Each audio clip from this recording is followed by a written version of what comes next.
Alrighty, let's go ahead and get into this.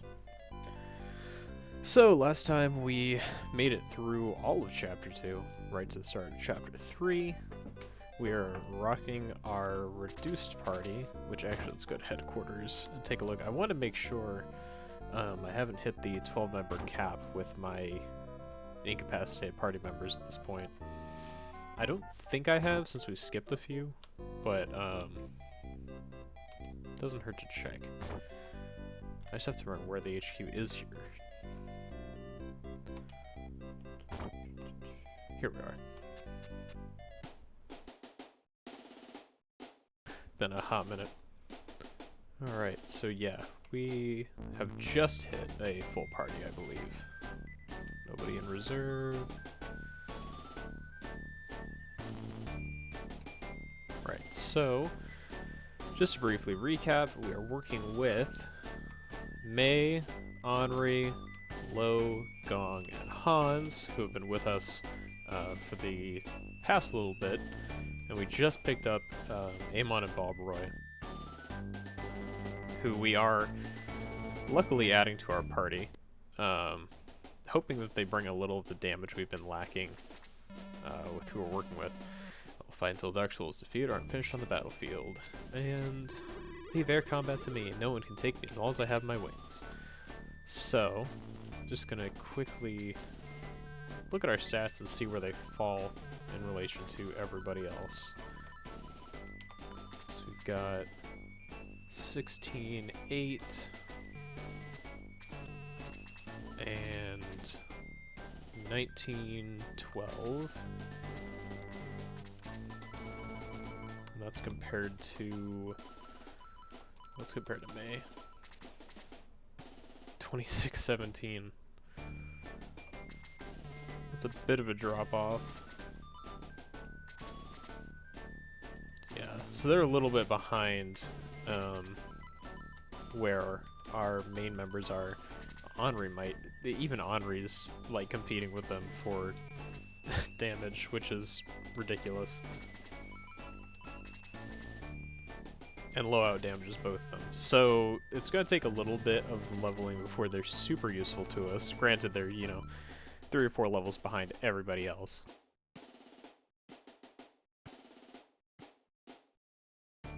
So, but I believe the middle sword is the best weapon they can have right now. I was going to look at who's holding my power ring. I think it's Hans right now, right? Where is my power ring? Oh, Gong's got it. It's not even equipped. He's just holding it. Gotcha. So if he's at 22, I think the person that's most behind is Amon with 16. So I think we're going to give her the power ring for now. Oops. That's fine. I'll do the inventory this way. So we're going to give her the power ring just so that she's kind of close to everyone else's power level. Otherwise, she's really going to struggle. That gets her up to 20. Which Bob Roy should naturally surpass soon since he's already at 19. Okay, so I need to go around town and investigate everything. Oh, we do get Diane here. That's right. I have been waiting for warriors of the Shining Force. Are you one of them? Great, you must help us. The Runefrost army took our men to dig in the quarry. They're looking for a weapon of the ancients, a laser eye. Diane can lead you there. If Zylo were saying he could surely help you. Now we are going to have to skip Zylo, unfortunately.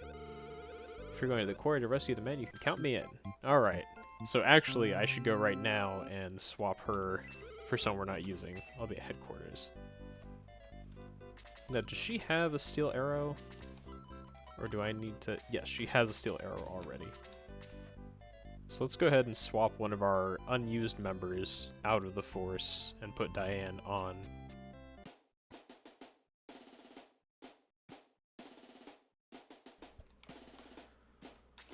It doesn't really matter who we replace.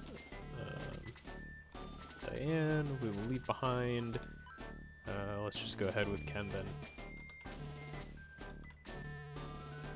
Hordes of Runefrost are still on the attack. Is Ken still holding... Yeah, he's got medical herbs, so we'll go ahead and give that to Diane just in case. And get back on our way. Let's see. So we talk to her. What do you got for us? I really feel sorry for Zylo. Do you want to hear about him? Sure. The Runefrost army poured something into Zylo's drink and made him crazy. We had to lock him up to protect ourselves. That's unfortunate. The history of Bustoke, battling in the woods, and many more books. Right, because we're going to have the big woods battle after this. Then up here is Boken, right? Ah, not yet.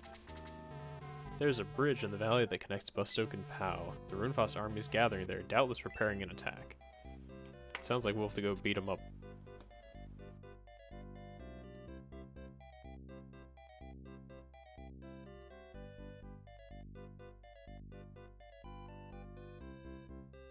I don't remember if I have to go to Kokichi's house now to be able to get him later, but just in case, I want to make sure I do.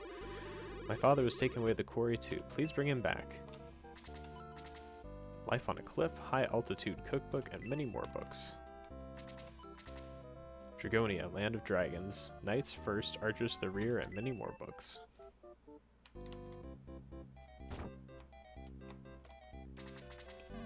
Please rescue my husband from the quarry. You're our only hope. How to Fly, Up and Away, and many more books. Okay, so there's nothing even here to look at until... I just realized that these are probably propellers. I've seen these who knows how many times and wondered what they were. I think I just realized they're probably propellers because he has a flying machine. That's a really obvious conclusion I should have come to a lot sooner. I don't remember what's down here. My husband was taken away in the middle of building our house. It's only half done. Got half a bookshelf too. There are many books in strange languages. I am a master alchemist. I can make anything. Can I help you? Sure. First, you must help me. To cure Zylo, I need to make Lunar Dew, but to do that, I need Moonstone. You must go to the quarry, find Moonstone, and bring it back to me. Right, so I'm going to go ahead and save, and then I think we're ready to start the battle. Welcome, Max. I'm expecting you. How can I help you in the Shining Force? You can save our game.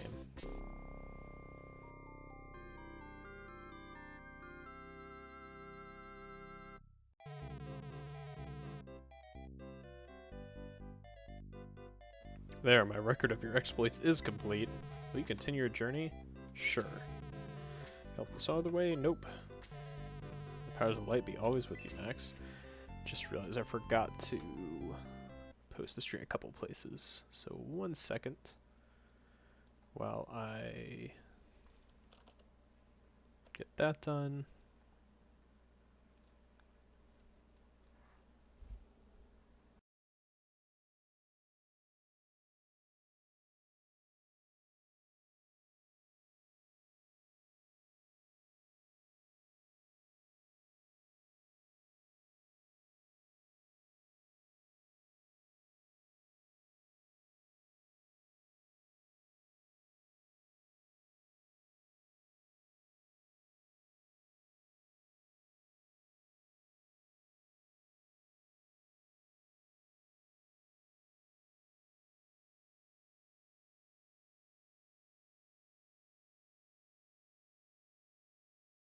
There we go.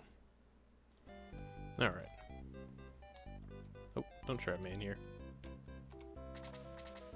Please don't go this way. They'll punch me for letting you through. Oh, right, that's, the actual exit. And you go this way. Alright. Master, we have found it. The laser eye, at last! This is the end of that cursed shining force. Get rid of those men from Bustoke. They are of no further use to us. Hello, the intruders. What? The shining force? Stop them. We must have time to remove the laser eye. Alright. So, I'm not going to go for the boss snipe just because we really need the experience with our party right now. I do have a spear, right? Oh, right, it's power spear at this point. I'm not sure how much damage she's doing anymore. 7, okay. I remember the skeletons gave us a lot of trouble in the church battle, so I couldn't remember how hard we actually hit them at this point. Amon's not going to do a ton, but it's something. 2. Just gotta get experience somewhere. And then Balbaroy. I'm just gonna keep Balbaroy safe for now. Alright, Max. We are actually pretty tanky since we chugged a bunch of defense potions last time, so we can hang out near the front, that's fine. And Gong. Stay right here, I guess. Oh, I didn't check how much attack Diane actually has. I want to know what kind of range. Hey, Grochick. It's going alright, so far. Picked up Amon, Balbaroy, and Diane, so... Ouch! Okay. That's not so good. I didn't know how much they do to Amon, but I was hoping not that much. I did want to check. Diane's attack is 22, so she's the strongest of our new members.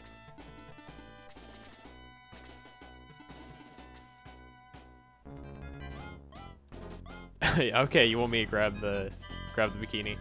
So the challenge is that my rule is I can't use any force members who I've ever used in my final party. Which cuts out a lot of the really good characters. So at this point in the game, I've got Hans and Diane, Henri, Lo, Gong, the 2 birds, and Mei. So I don't get either warrior, which hurts a lot with my front lines. You can see my entire party is really squishy. So I'm stuck with Mei and Max as like my only frontliner. Yeah, I can definitely grab it. Traditionally, I grab the bikini and either give it to Gort or Gong. Who else am I missing right now? I'm missing Tao, which hurt us a lot before, but we have Henri, which kind of makes up for it. She's going to be our primary caster because I can't use Domingo either. We're also obviously missing Chris, and we can't get Zylo here either, which is, you know, not going to help our damage output at all either. So we're really struggling with damage in this particular force. But yeah, that's kind of the challenge we're doing. I'm not using Arthur because I know I'm a weirdo, but I always use Arthur. Every single playthrough. Hey Griffinblade. Good to see ya. So, but yeah, no Arthur. Basically, anyone you don't see on screen here, I can't use. Because obviously I know where everyone is. I've played this game plenty of times. So if they're not on screen, I can't use them. Everyone who I can't use, I've been mostly skipping so that I don't have to skip revive them all the time. Oh yeah, I love Arthur. I use him every time. I just can't this time, unfortunately. I think the skeletons resist freeze.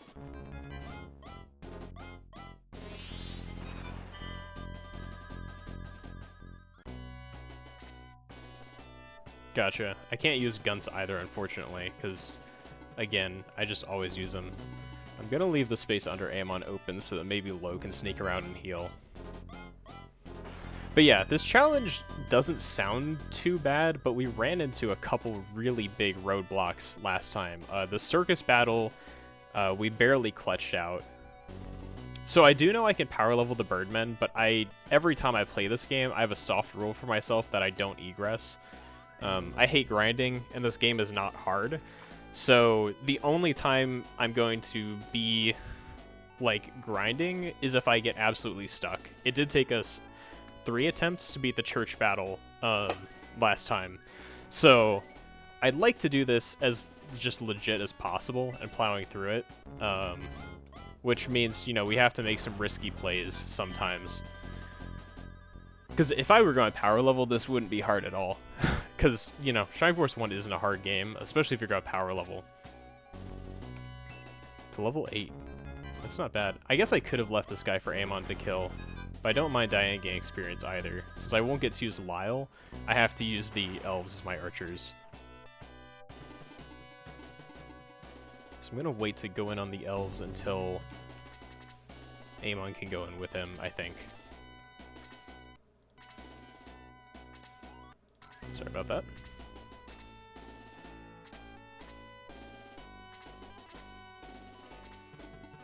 Okay, so Lo can get around heal. Luckily, for having such a weak party, because I almost never have any of the healers in my final party, and by almost never, I mean obviously I never have Gong or Lo, or I wouldn't have them here, but it means I have healers, which makes this a little more tolerable.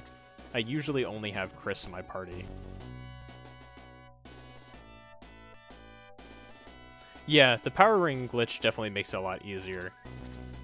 Yeah, usually at the end of the game, like if I find I really need a healer, I'll grab Tarasu, but half the time I don't even use him. Just because you really don't need healers most of the time. Luke and Gort and characters like them get so much defense that your frontliners aren't taking enough damage for it to be worth it.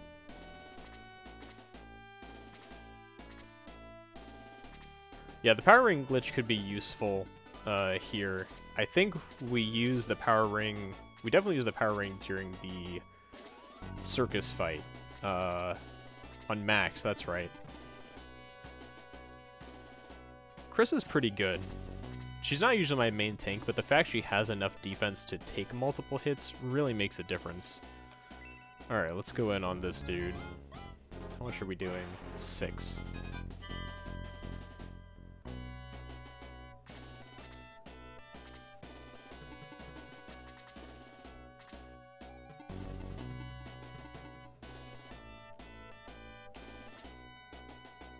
Yeah. Healers mainly struggle early in the game. After that, they're okay, but by then they've usually fallen behind far enough it doesn't matter. I'm gonna go ahead and power ring up. I was thinking I would save it, but I really like her to be able to bust these archers. Chris is the only early game healer I sometimes take through the whole game. Just because she has a lot of survivability. I've actually never gotten her high enough level to get Aura before, because my healers are just that underleveled all the time. I really struggle to level my healers in a regular playthrough, so this is kind of forcing me to use them a lot more. Yeah, healers in Shining Force 2 are a lot more flexible. This should hopefully not kill him, so aim on her bow. Darn it. Never mind.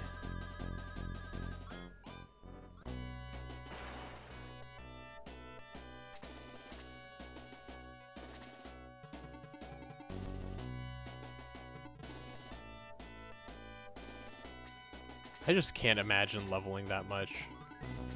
I have been, like, considering the idea of trying to do single character runs through the game, but I don't know how possible that would be for most of the cast. Obviously, there's some line where single character runs probably just become unviable. I see it being a real struggle for Hans, unless, you know, you're gonna just sit in power level for hours on end, which doesn't sound fun. Solo Tao would definitely be pretty good. I can see that working.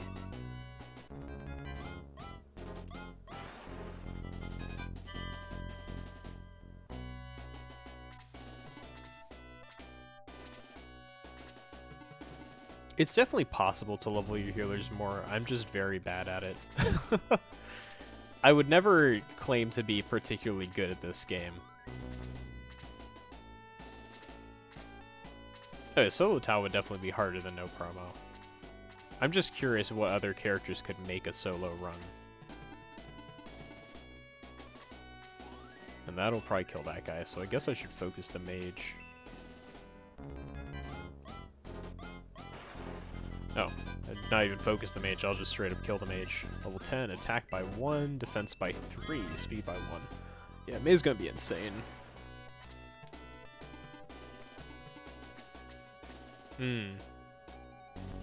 Hey, Busted Chops, good to see you again. I think if I were going to do solo runs, I would instead mod the game that Max is the character I'm soloing with, instead of waiting to actually get them, and go from like start to finish with one character. I think that would be a more fun way to do it. Because starting a solo run in Chapter 6 is like, is that even doing a solo run?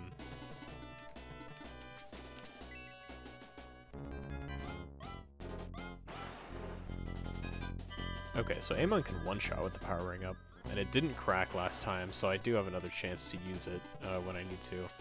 Now, if I remember correctly, the power ring lasts until I level up?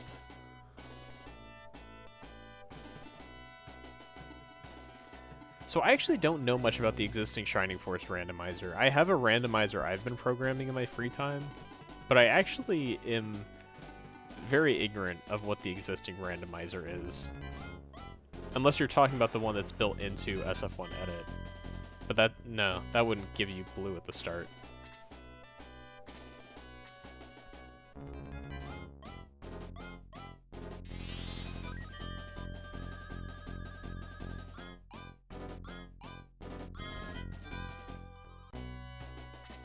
I've actually been working on my randomizer the past couple nights, getting it ready for random classes.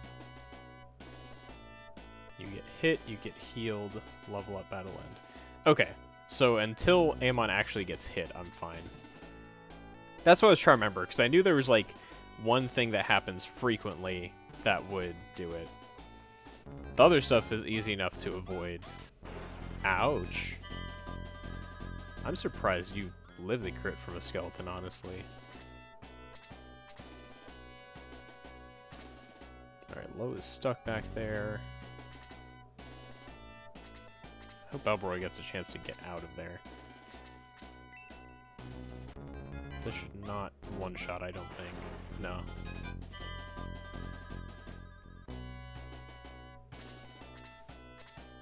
Yeah, the power ring bug would be insane if you're not worried about level ups. Please don't kill my bird. Okay. Balbroy's dead. He's not getting many levels this battle.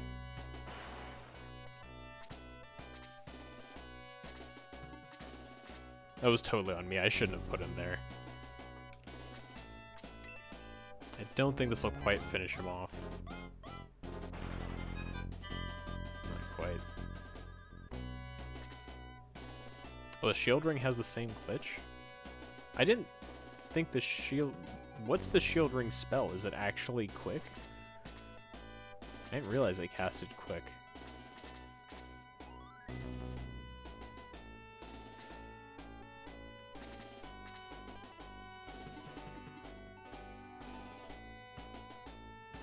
So do I want to kill the healer? I'll kill the healer here.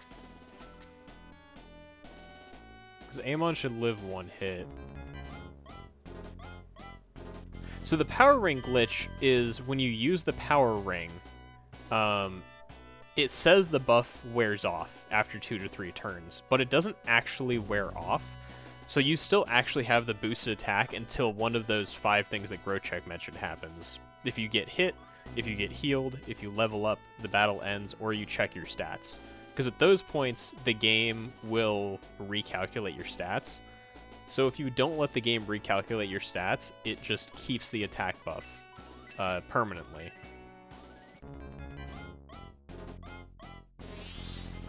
So like when it said my power ring ran out earlier, or that my attack returned to normal earlier, it didn't actually return to normal. Because they just programmed the ring wrong, I guess. It doesn't check the buff at the right time. So yeah, I've just got permanently boosted attack until one of those things happens. So that's why instead of letting Amon fight this Dark Priest again, I'm gonna try and kill it so it doesn't attack her. Yeah, it's a relatively well-known bug, so I wouldn't be surprised if you've seen it somewhere before. Dodgy priests. There goes my glitch. Oh, he missed. Okay, so I actually still have my buff. I have no XP, so I should get all of the benefit of this kill. If we'll stop dodging, no one can hit each other. Man. Okay, Amon, I guess, will pick this kill up. Oh, I did lose my buff. Why did I lose my buff? None of... I'm curious what I did that made me lose it there. I thought I should still have it. Does dodging an attack still make you lose the buff? Because he attacked me, I evaded, so I assumed that wouldn't make it fall off, but maybe it actually does. Okay. I thought it was just when they got hit. I didn't realize it would still fall off after I dodged. Hey, Allison DePaz. I don't believe I was around when you followed, so appreciate the good luck. Thanks for the belated thanks for the follow. Thanks for dropping by. Okay, I think Diane can... Well, Diane can definitely pick up this kill, and that should get her to 7.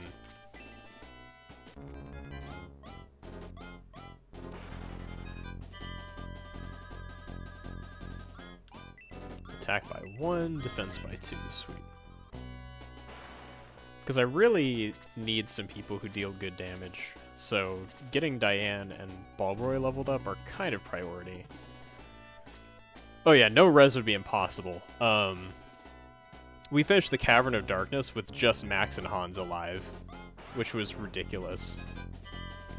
Which that actually, I highlighted 3 of the fights from the last stream, so you can go back and watch that later if you want. But the Cavern of Darkness and the circus battle specifically were just like the edge of my seat tension the whole time. They were awful, because that was when I first switched to the reduced party.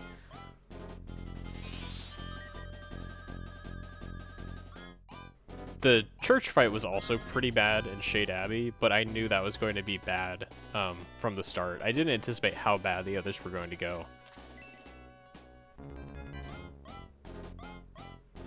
Luckily, this one should be fine as long as it may face tanks the Lizard Man at the bottom. Although she can't take more than 1 spell. Let's see, is anyone injured down here? I don't think so. I think May's a little hurt, but not enough to use heal 2. I definitely need to rebuff.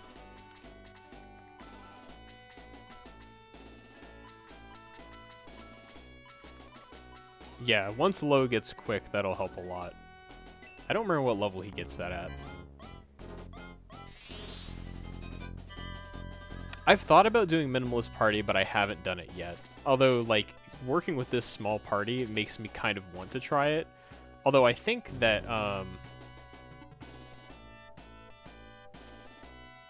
yeah, it gets around 13. What was I saying? I think a Minimalist challenge would be a little bit easier than this one has been so far. Slightly. Because I played mostly Minimalist until Chapter 2. And because your starting party is a lot more balanced than the party I had going into the Cavern of Darkness. I haven't decided what I'm doing with promotion yet. It's probably going to be a mixed bag depending on characters. I usually promote somewhere between 13 and 15 on my casual playthroughs. But I haven't really determined. what I'm gonna do. Because I don't know the level curves for these characters nearly as much. For my usual, for the people I usually use, I know pretty well when I want to promote them, but I don't know this group very well. You'd promote May now at 10.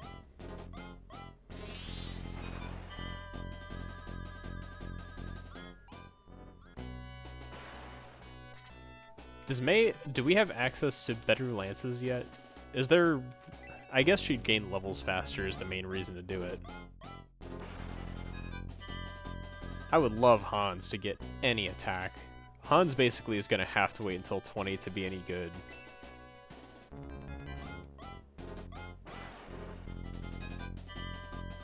Yeah, I have the Power Spear now. I was just basically wondering whether there are any levels that she needs to be promoted for. Level 6, HP by 2. Well, that was kind of booty.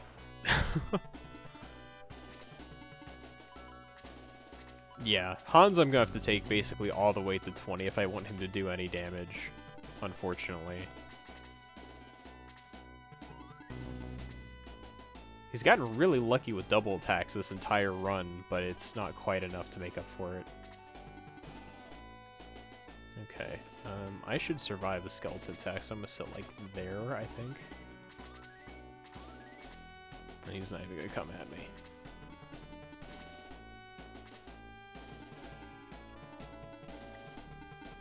Yeah, Hans is very late growth. He's a late bloomer. But because I'm not getting a Lyle, I really want to actually put in the effort on it so that I have a decent range attacker. How much do you punch a skeleton for, Gong? Oh, I'm gonna get Blaze 2'd. That wasn't the greatest idea. 5, okay.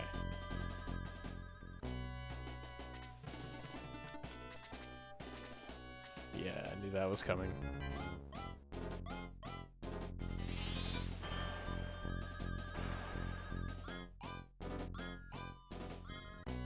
That hurts a lot on me.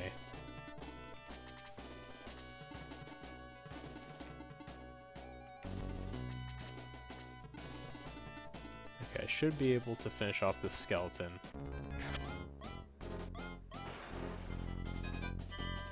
And I leveled up while the buff was still officially active, so I actually still have my attack, which is sweet. And I think Max might be able to one-shot this mage. Yeah, maxed out Gong with his, like, 50% crit chance is insane. So I would like to get it, because that would... Partially because it would just be really funny.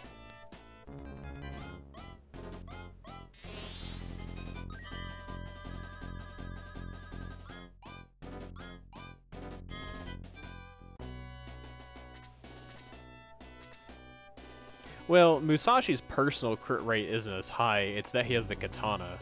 Gong's personal crit rate shoots through the roof.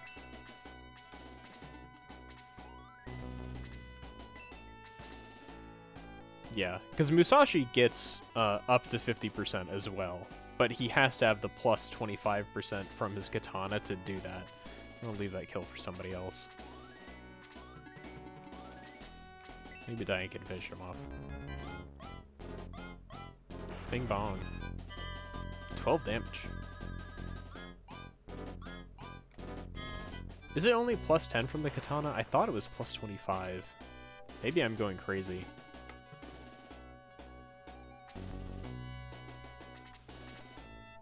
Okay, Gong can heal himself. Oop, no, not my herbs.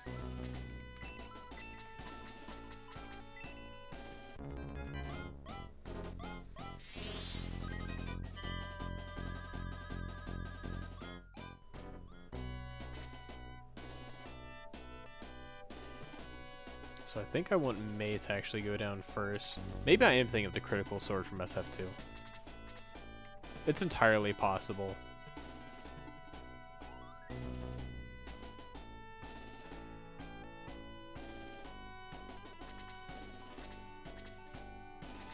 But I thought, see what I'm thinking is that the katana's crit chance is the same as its attack boost, which is 25. I thought they were the same, but it's possible they're different, and I've, at some point, confused my information. So I've still got the attack boost. I don't want to snipe the boss because I want the experience, but I'm going to hang out here.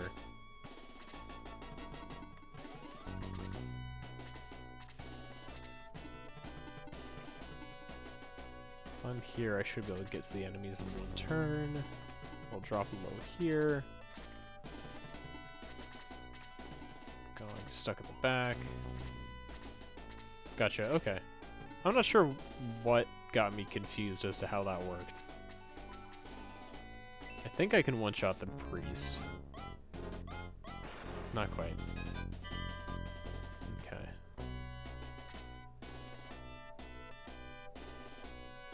So if I put Max in the top, we're definitely getting blazed too, and I'd rather not have that happen. I'm fine with Hans getting blazed, I guess. I'd rather he doesn't die, but he's not going to deal a lot of damage here. Diana's kind of stuck, so we'll stay back so she doesn't get blazed.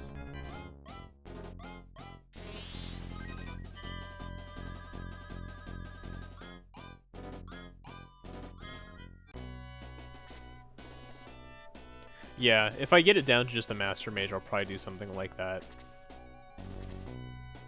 I just don't want to go in and get her killed.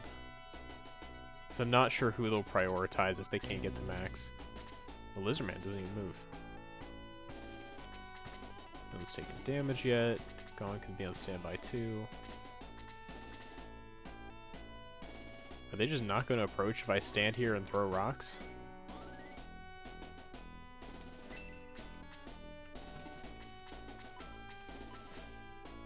In that case, I'm going to go here, I think.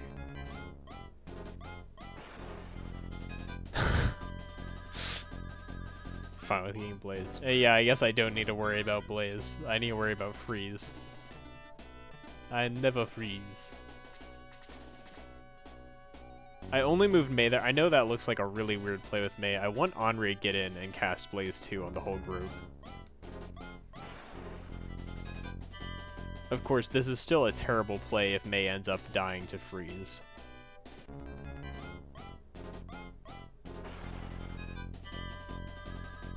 But I'd like Henri to level up a bit more as my one and only caster. Yeah. So this should kill the priest and the skeleton. Yeah, I'm not worried about Mei for a defense standpoint. I just don't want her to die to freeze because her HP is so low. Oh, I guess I haven't decided if I'm going to use Aleph. She's available to me. It's more a matter of I'm just not sure who I want to use of all the characters I can use, you know?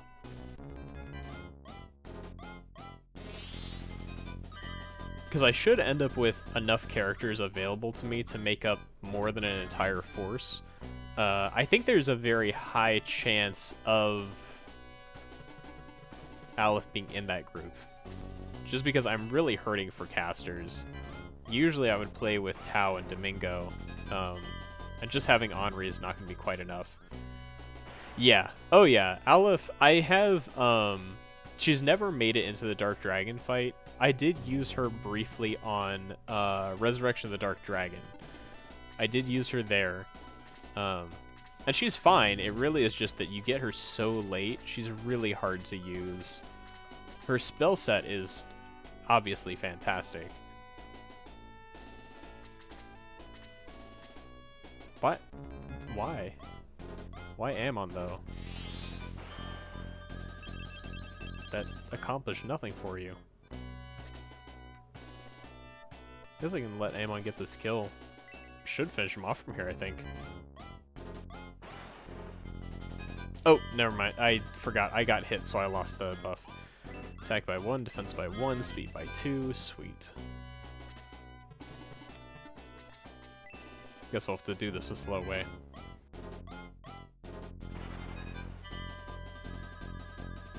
Hans level. Attack by 1. Hey! Defense by 1. Yeah, I just kind of assumed that they were going to freeze the group of party members instead of the one single unit.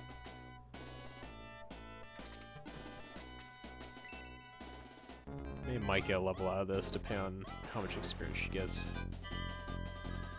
Hey, nice. 11. Yeah, that Hans attack +1 is hype. Yeah, no, for sure. I didn't want to waste the experience. You think you've won, but you failed. The laser eye is ours now. Max, the moonstone lies inside the cavern. You know what else lies inside the cavern? Because I do. I can't carry it. Excuse me, that's unacceptable. I'll give this speed ring to somebody else. I'll give it to... Bobroy? Question mark? Oh. Let me, just...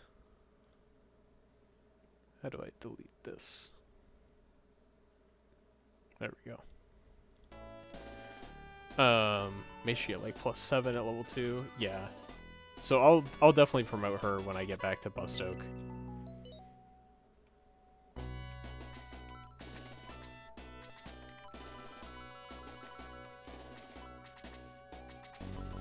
So because we don't have on Tao in the party, I think I'll give it to Gong.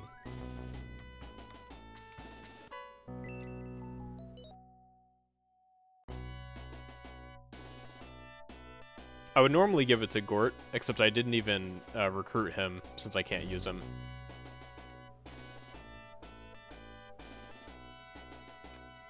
I got it for sentimental value.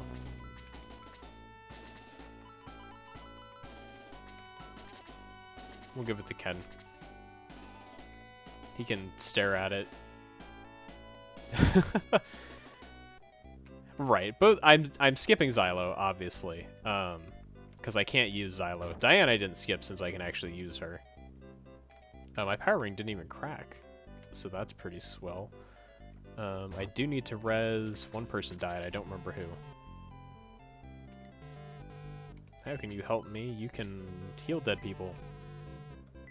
Nah, I can stand dead. Luke is in bad shape. I actually need to go grab Kokichi. I don't know if I'll use him, but he's one of the characters I have available.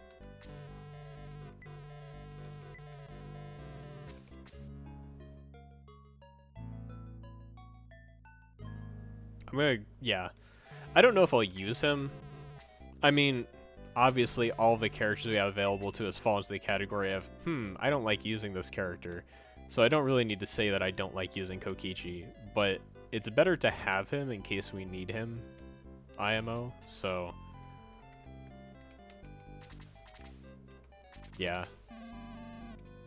I just don't like any of the flyers, which is annoying. Actually, that's not entirely true. I like Domingo. I don't like the non-magical flyers.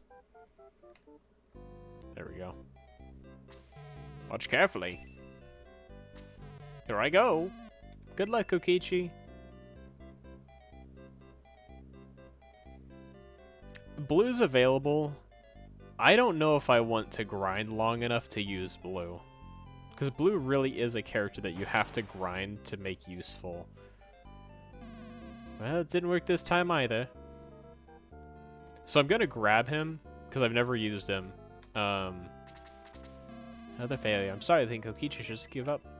I did use him in the remake, which I'm not counting my remake party towards this party. Because that, like, is a whole different story. Yeah, if you grind Blue, he's good. I just hate grinding. It's not fun. You beat them, we're free, thank you. Oh, I should save real quick before we move on. Welcome, Max, I've been expecting you. How can I help you in the Shining Force? I mean, I talked last time about how, for me, a lot of it is to do with it breaking up the narrative.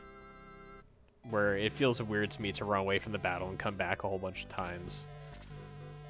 Which is, you know, just a small, like, pedantic problem I have. Yes. Just double checking, because this collection for the sake of anyone who ends up playing this collection, has a habit of losing your save data. The Steam version of this does. So definitely, like, save state it instead of just saving in-game.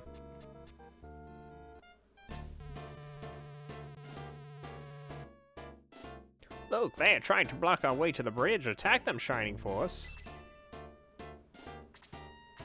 Yeah, the Demon Castle battle is pretty good for experience. So let's see. I'm trying to decide whether I want to chase down the group that goes to the top left or not. I probably don't care. But look, I have quite a few units with decent movement. Oh, I say quite a few. I've got the 2 birds. Alright.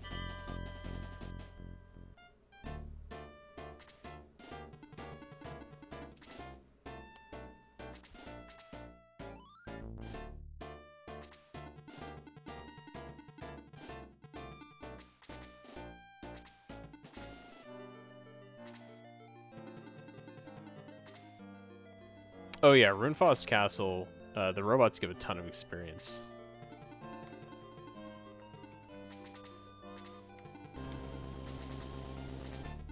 Alright, I guess I'll go ahead and buff up Amon.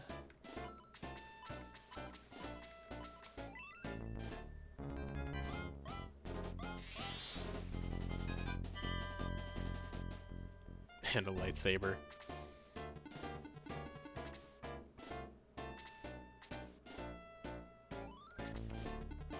Yeah, because Kane just kind of stands in place.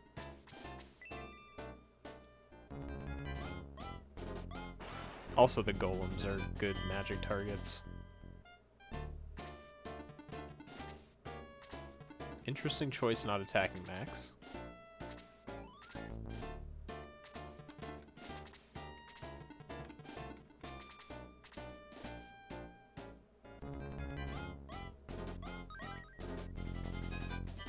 Yeah.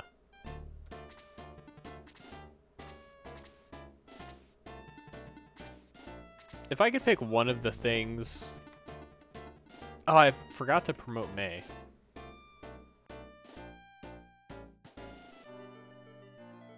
I might aggress just to promote May. Because I haven't gotten far into this fight, and I did want to promote her.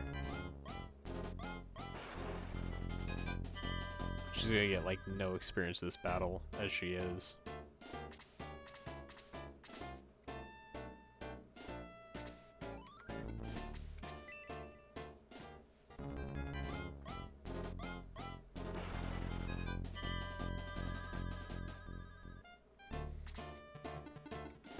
This Amon can get a kill, I guess, in the meantime.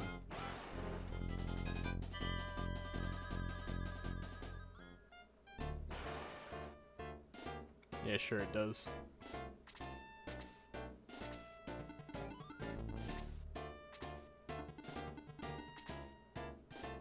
Yeah, the robots are very scary. Like, they give a lot of experience, but it's not, like, free. That 20 damage penetrating attack is, like, no joke. Attack by 1, defense by 2, speed by 3, HP by 1, MP by 1, and Muddle. Check that out, guys. We got Muddle.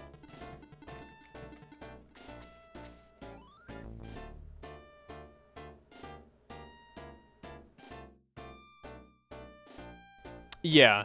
Usually promoting around the time that promotion-locked weapons start appearing is the smartest play. Which tends to be when my party's around that range for me. Everybody loves Muddle, guys. Oh.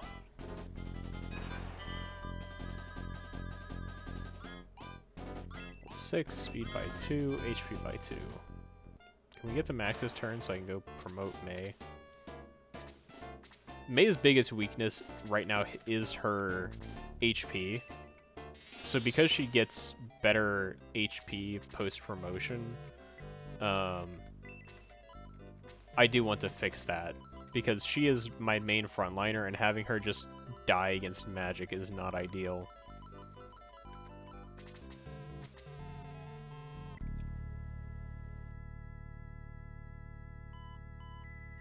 Because her defense is good, but it's not quite good enough as it is because getting hit by a single spell kind of takes her down to melee kill range. Congratulations, May. Can I help this out of the way? Nah. I'm not sure if I want to promote Henri yet or not. I'm not sure what her stat curves are like. Does anyone know Henri's stat curves? Whether now's a good time to promote or whether I should wait for any particular stats? Since she's my only caster, I would like her to have good MP. So I kind of just want to make sure she doesn't have like late MP growth or something.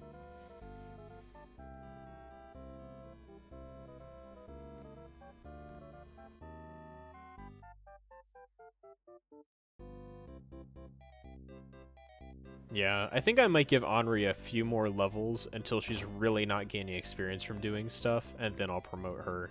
Because right now she's still getting a lot of... Oops.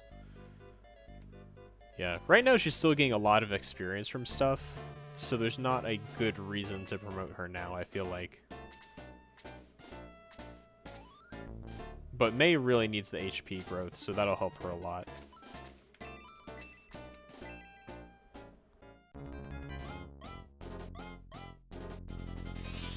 Blaze it up.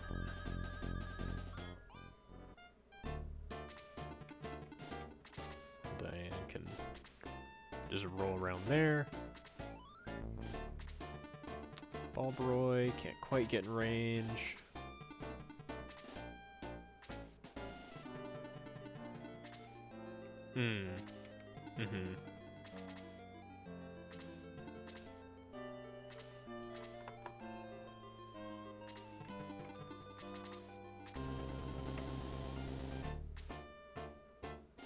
Gotcha.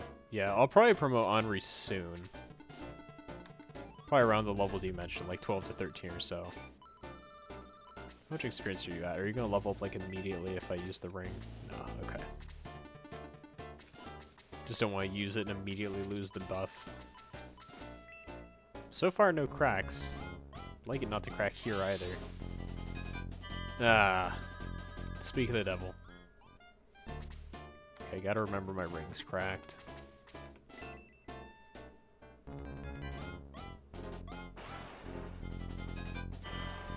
Nice double.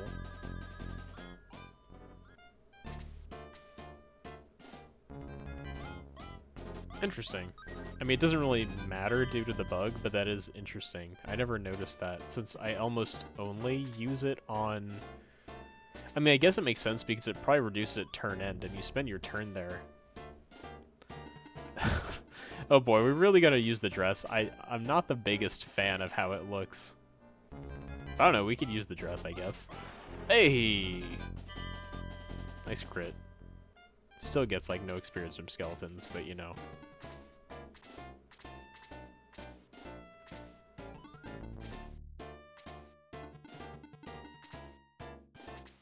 I think really the main part I don't like about the,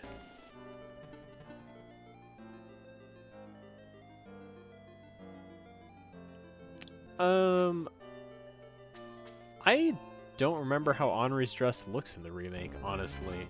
My main issue with it here is that I don't like the heels. They look too different from all the rest of the shoes in the game, and it makes her look really weird to me. I don't remember what her dress looks like in the remake. I'll have to look that up later. I remember what Narsha's alternate outfit looks like. But I actually didn't pick any of them up in my playthrough of the remake, so I have only, like... it sounds like it suits her character better than the green one. I'd still have to look it up, because I don't really remember it. Like I said, I didn't pick it... Nice, another double. Hans really has, like, a 50% double rate this run, which I know is not a thing, but... yeah, I just didn't pick them up in my playthrough, so I don't really remember them. Oh, maybe it's Chris's I was thinking of. Hey, Ergo. Good to see ya. Hope you're having a good evening. I did buff up because my ring cracked, that's right.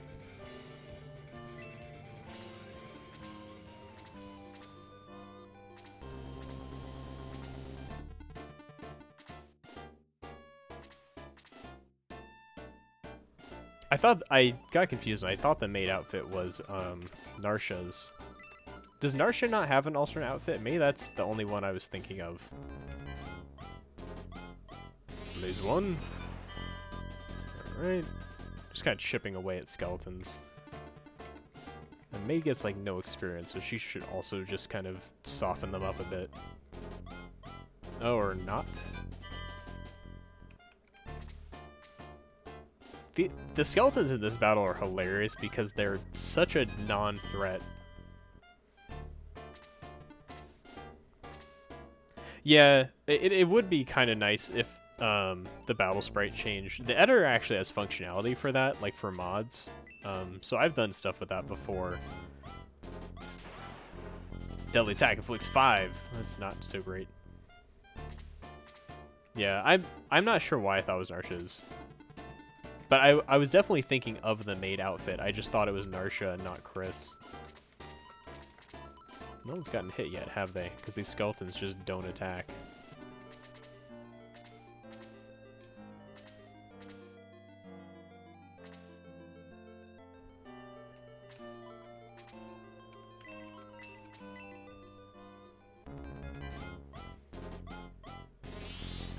Now, am I mistaken, or are the outfits in different places in the remake, though?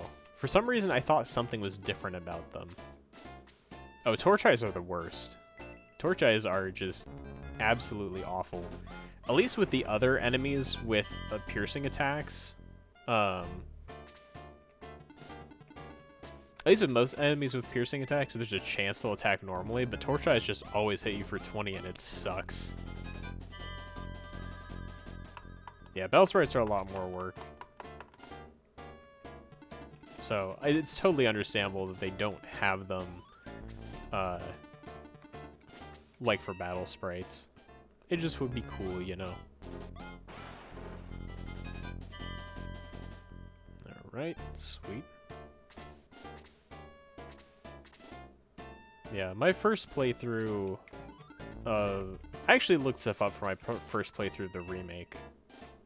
Just because I knew some of the character acquisition changed and I didn't want to miss them.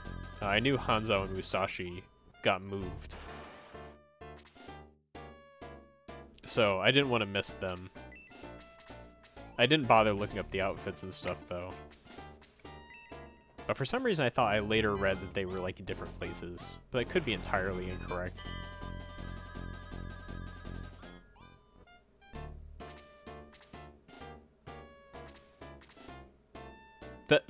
I didn't actually know that that attack could crit. I feel like I've almost never had that happen. That's terrifying. How much does that crit for? Does that do 40?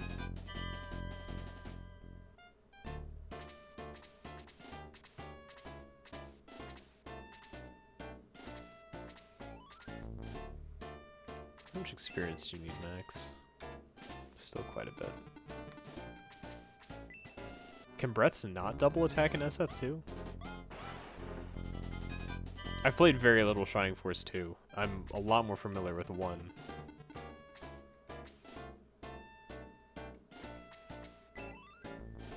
Right, yeah.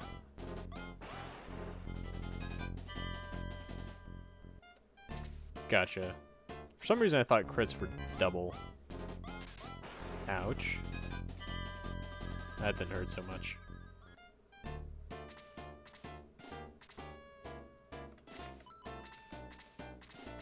Am I close to level? Okay. There's a slim chance Hans levels off this. I doubt it. Interesting. I didn't know that there were different crit modifiers.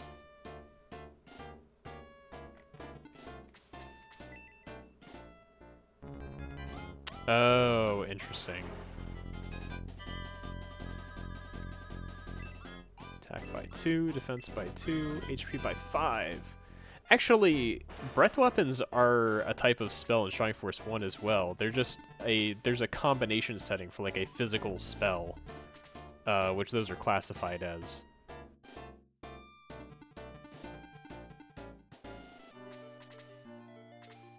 It just gets to use the actual double rate and stuff apparently.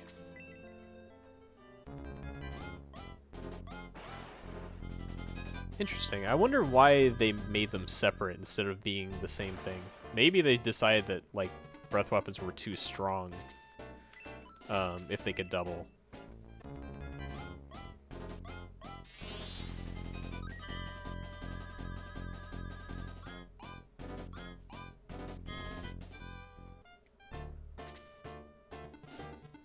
Less programming.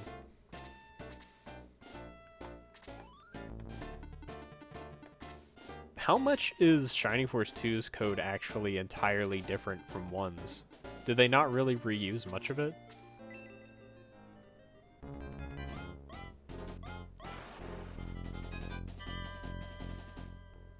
Yeah, Gong's been doing pretty good, mainly because I specifically put effort towards keeping him high level. Gong is usually one of the first characters I drop, so I specifically tried to get him some levels early on. I've been, you know, healing people who are missing 1 HP and stuff to get that max experience.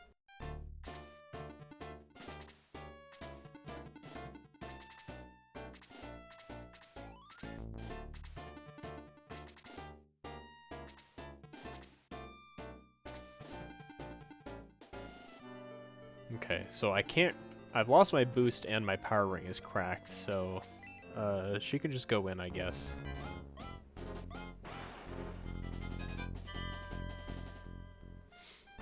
Yeah, my Gong has 3 medical herbs and a swimsuit, because that's optimal. Bubbleboard might be able to finish this off. Nice. Level off that, maybe? Nah, no dice.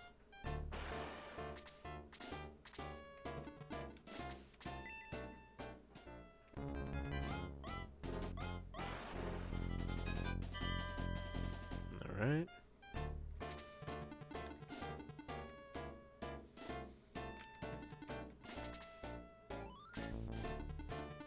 I usually don't mess with the bikini. I did in a mod I made for another streamer playing through this. I made it so that if Gort was holding the bikini, his sprite would change to Gort wearing a bikini, which was pretty hilarious, if I do say so myself. But otherwise, I haven't usually messed with it. I have used other... I have used the outfit functionality for other things, just not the bikini usually. But really, my mods tend to be full overhauls. The bikini's just not even in it, period, because I'm just making a different game. +1 movement. Doesn't slow you down so much as having your full clothes on, I guess. Gotcha.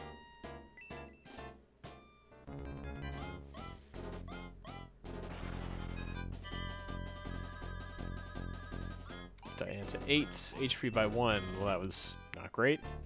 Now, when you say targeting was redone, do you mean enemies selecting targets or the way the player selects targets? Oops, I heal 2. Heal 1. Yeah, crits and double are totally different in SF2. Because it's not like a character stat anymore, right?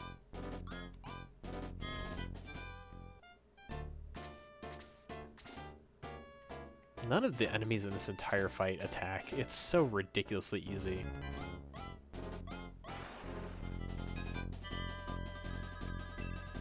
Empty level. My goodness, Bulb.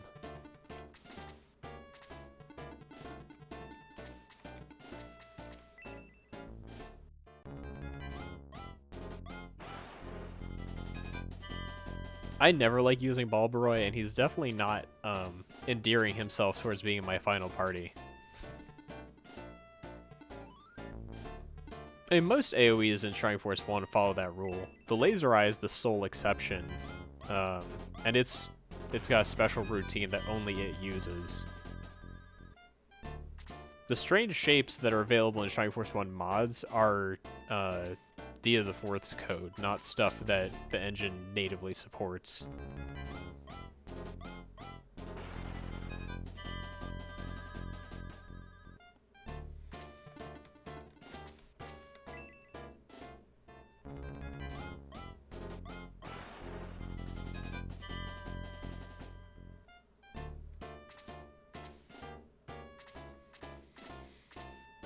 I don't think I'd ever realized how easy this battle is. This particular battle is just, like... I don't know. I've gotten attacked, like, in the single digits number of times this many turns in. Like, we literally have him surrounded, and he just won't move to attack us. I think I cut my sentence off earlier, but when I was saying the one thing I would change about Shining Force 1 is make the AI better, please. Like, the AI is just so brain dead. It hurts.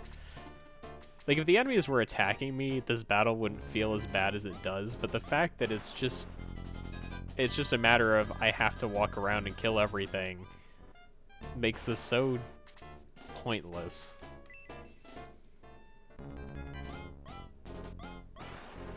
Zylo does make this battle less painful, but unfortunately we can't have him.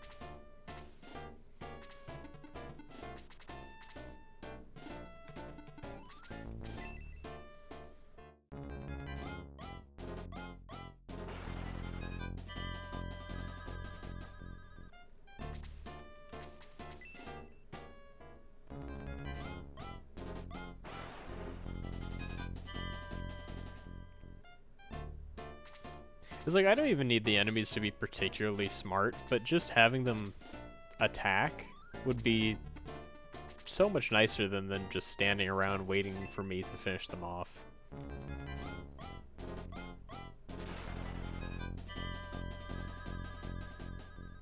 These skeletons in particular are probably the worst offenders, because if you attack them first, they'll always burn a turn using their item.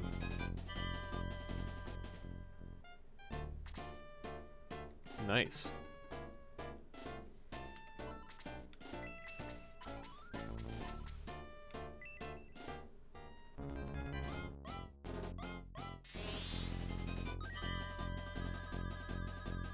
Yeah, whenever I did a mod, I would spend a ton of time on the AI regions as well.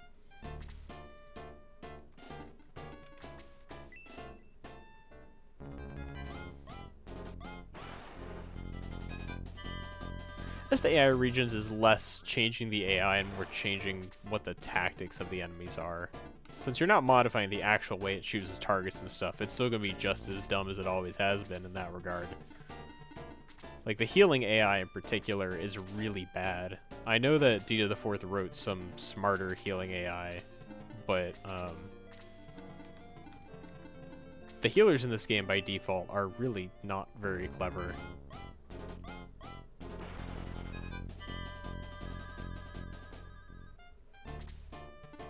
Okay, now we've got something attacking us. What's this? Okay, there was no call for that, sir. Diane might just be toast. Not quite. Definitely don't want to get hit again, though. The healers are in range of Max. I don't think they can get to Diane, though. Ask and I shall receive, I suppose.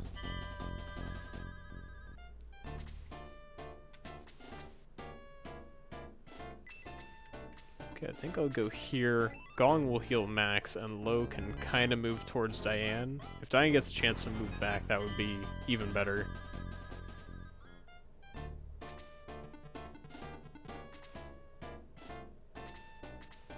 Pseudo-randomization of the enemy stats is interesting. As I mentioned, I'm working on a randomizer I'm coding, and I spent about 3 or 4 hours last night going through all of the enemy stats to calculate a line of best fit, to generate enemy stats based on their level. So, because for my randomizer, I'm planning to have an option, like it's not something that's forced, but to have an option to randomize what enemies are where. But that way I can calculate appropriate stats for where those enemies are in the game. So like, if it decides to shove goblins into the last boss or something, the goblins will have appropriate stats for that point in the game, rather than being the same first battle of goblins. I've worked out all the equations for it. I just need to actually code it in now. Oh, it's a ton of work. Like I said, I spent 3 or 4 hours last night just like tracking through stats and doing math and whatnot. I now have the equations, and I can do it. It's just a pain. Speed by 3, HP by 9. Very cool, May. That's exactly what we wanted. Okay, Diane needs to get out of dodge. Amon can get into dodge.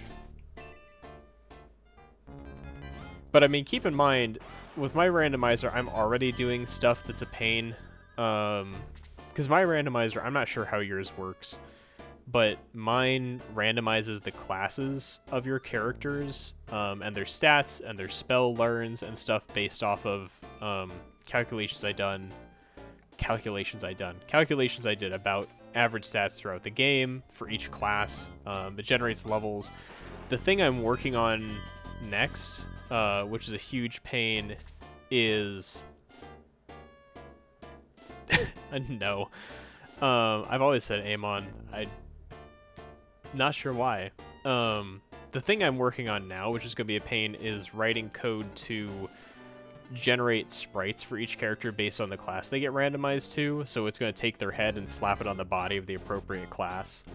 But that's kind of a pain because I had to learn how Shining Force 1 compresses sprites so that I can, at runtime, construct proper sprites for the classes and insert them into the ROM, which is going to be a pain. But I now have all the pieces to do it. I just need to actually sit down and code it. Attack by 2, HP by 1.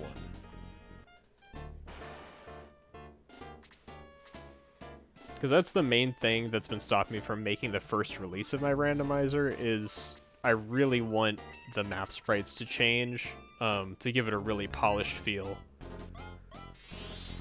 Yeah, I also spent a few hours last night talking to D to the 4th, learning about how the sprites are compressed and learning how the run length encoding goes.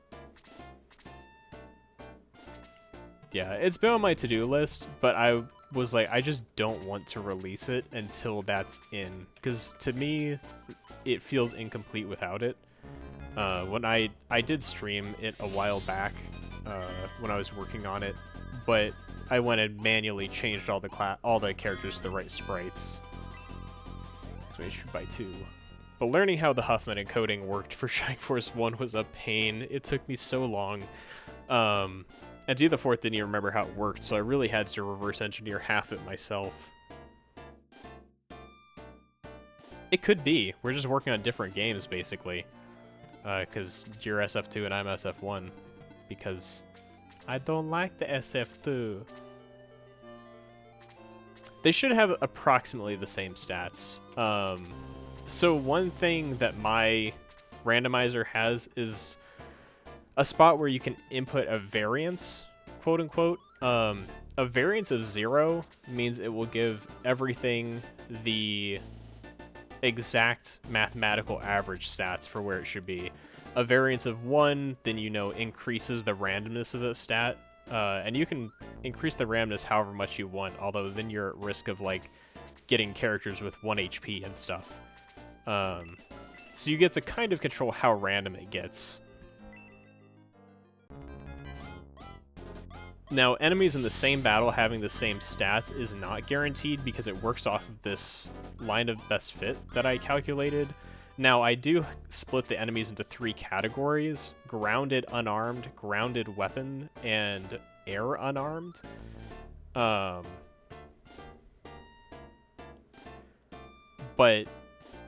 basically, I would make it a checkbox where you can choose whether or not it's going to randomize the enemies in each battle. So you can just ignore the enemy randomization if you don't want it. Just like randomizing the classes is an option in mine. If you aren't randomizing the classes, then you can set just to randomize the stats for each character or the spells or stuff like that. I want to make it very option heavy because not everybody will want everything random. That's one of the things I liked when I would play randomized Pokemon. The Universal Pokemon Randomizer has a whole bunch of options. You can really custom fit your randomizer experience to what you want to play. So that was kind of my goal, was to make it so that if you want everything random in a really crazy playthrough, that's there. Or if you just want to make a couple things random, then that's also doable.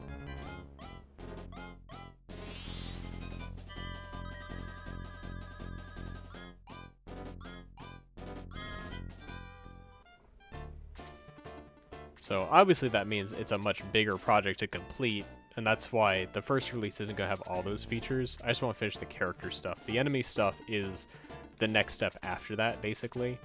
I want to do the character stuff and then the enemies and battles, which is going to be complicated because I have to decide if I'm going to mess with the AI, whether I'm going to mess with what they do in each battle to fit the enemies better.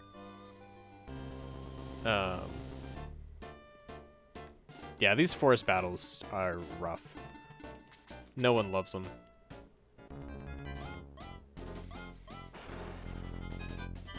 Yeah. I try to make the options relatively clean.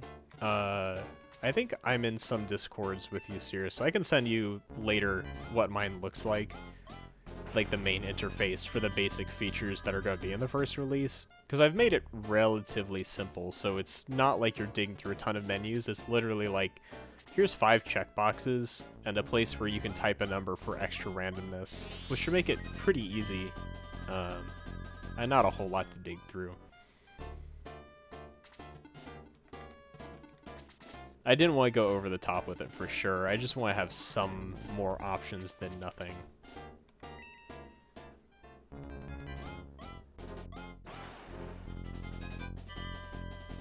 Ammon's attack is pretty good now, even without the buff. How much damage do you do to my birds? Ouch.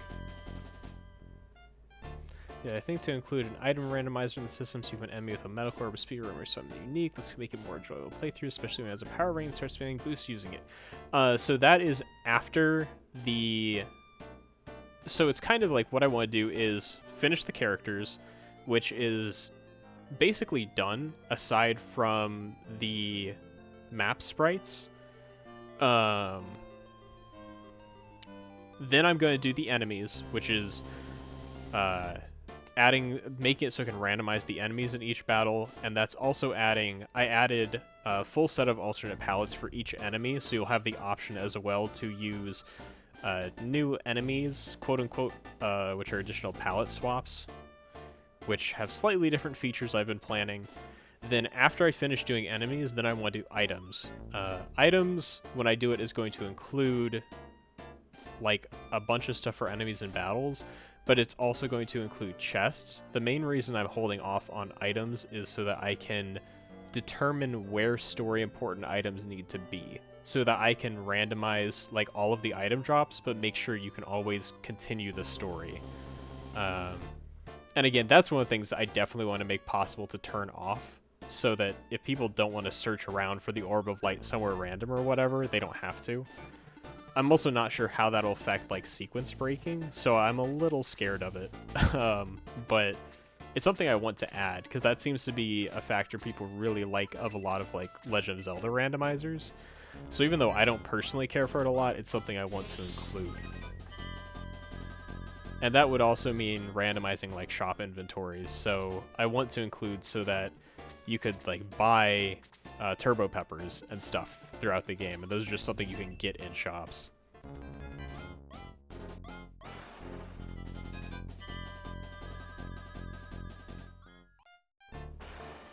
So, just because I think it would be entertaining.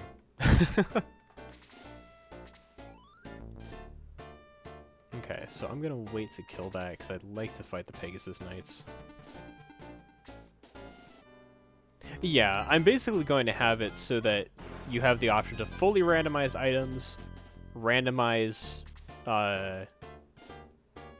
non-story items, and randomize shops is like a third option. And then you can have, you know, both field items and important items and shops, or you can separately turn those off.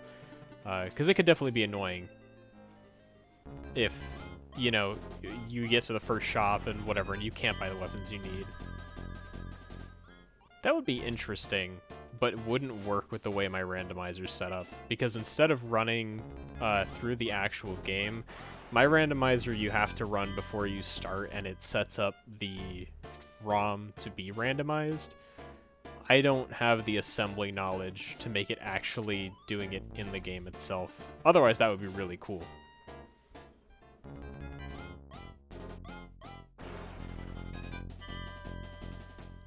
I mean, now that I'm thinking about it, I might have enough assembly knowledge that if I spent some time, I could figure it out.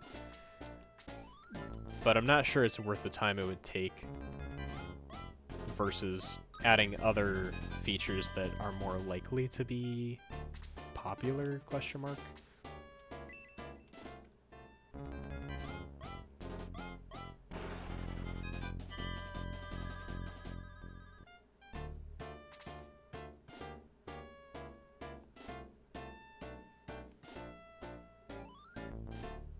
Well, either what shop opens, or just that whenever it loads the shop, it pulls from a random set of items.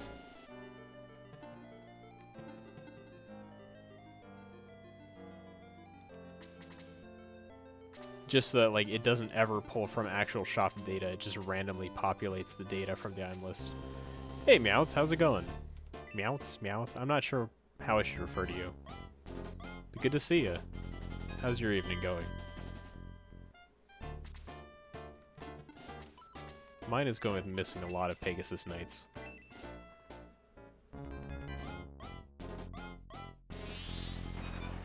I'm doing alright. Doing pretty well. Very happy to be streaming Shining Force again. Even if I have to deal with this super janky party.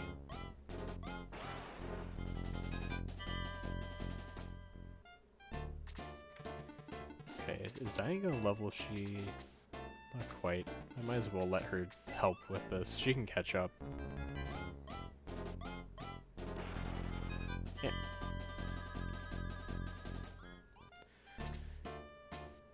Mouth with apostrophe. Oh. Yeah, I just was trying to find something shorter than all Meowth's pal. Nerfing magic my mod. So, for my mod, I'm not planning to do rebalancing. Or for my randomizer, I guess I should say. I'm kind of done making Shining Force mods. Because I kind of decided at some point that I would rather spend my time, rather than modding, working on my own game.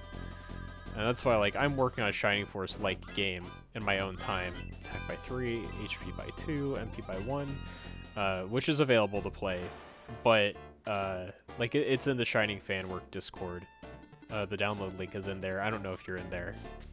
But that's available. I'm making the randomizer because I would enjoy playing it, but I've kind of quit making mods, per se. It's just such a huge time sink, and dealing with the technical difficulties is not fun. So I'm making the randomizer, but it's not like I'm sitting here and balancing and really fleshing out a whole mod. Defense by 1. Head for the bridge, we need to get across quickly. Gotcha. I could, let me grab the link. I can grab the link to my current project. So that you can, check it out if you want. It is... like, it's not posted on SFC yet. I'm kind of hesitant to post on SFC just because people there can be kind of toxic in the past. Yeah, Groshik. That's what I've been working on.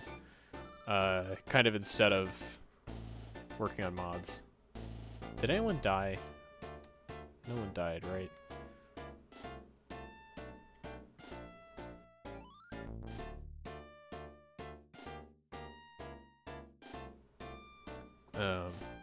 But yeah, I figured, because the kind of thing is... Oh, that's right, the power ring did crack. Thank you for the reminder. I used to work on mods a lot, and now the fact of the matter is just like, hey, for my job, I work in game dev. And as a hobby, I work in game dev. Why would I keep making mods if I could just make a game that does all the stuff I want it to do without dealing with all the difficulties of Shining Force modding? So instead, I'm just making a Shining Force game. And it's great. No, I don't need anything else. I do need to buy more herbs, actually. Are you the right? Oh, it's a weapon shop.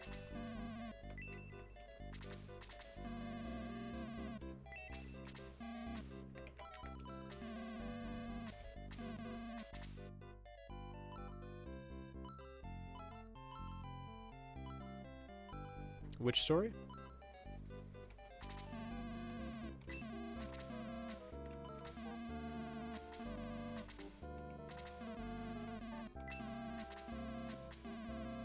Oh no, I don't want to hear about one other. Oh. I mean, I guess the context that is worth having is it was made as both a Shining Force 1 fan game and a fan game for some streamers I watch. So, it's a little goofy. It has some references that won't necessarily make sense if you are in those communities, but the Shining Force gameplay should still be fun. Like, Ty2358 played it, and he enjoyed it, although, like, obviously didn't understand a lot of the references and stuff. Not raise, I just want to save. I honestly quit hanging around SFC a few years ago. Kind of basically after my last time I posted a mod there. But my first, like, interaction with it being toxic, and I know this has probably changed some, is I can't remember the name of the big fan project, the one that, like, everyone's collaborating on. But I know both Meowthspal and I had terrible experiences trying to help with that project and just dealing with the worst people, and getting shut down for trying to help with what was a volunteer project. Yeah, I can't remember the name of it anymore. It has some name, but it was just such a terrible experience and made me lose a lot of respect for different members of the community. Which was unfortunate, because I used to hang around SFC all the time. Traitor, you've betrayed Lord Cain. Lakes of Veradocia, that's it.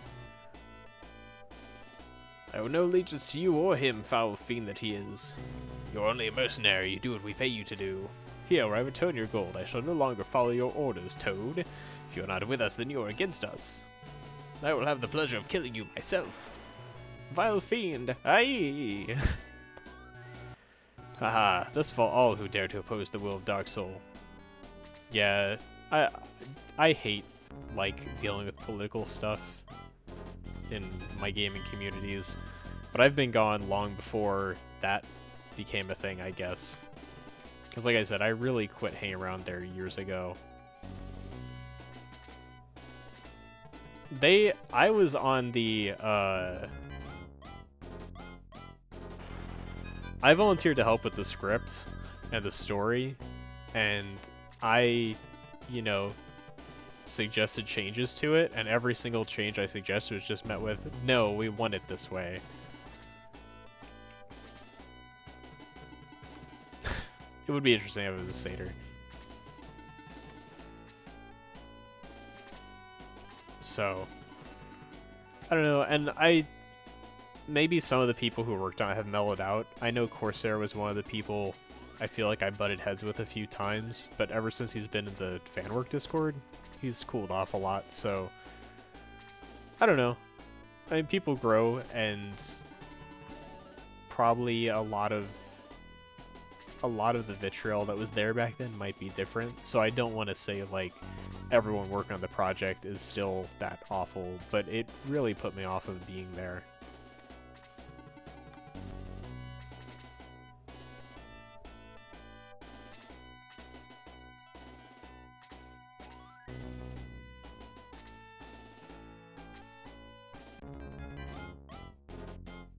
So, I've been considering whether or not I want to come back for a little bit and like post my project on there, but I haven't decided. I'm definitely gonna wait with the amount of HP this force has. Sometimes I'll let the high HP people deal with getting hit, but for now, for this party, I don't have the HP to risk that. That's cool that you're helping with Erican's project.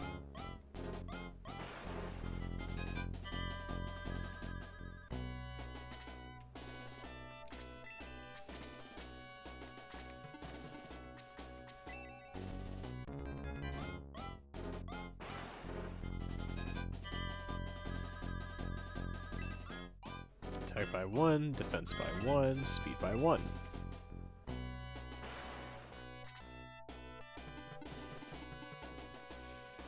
Nice.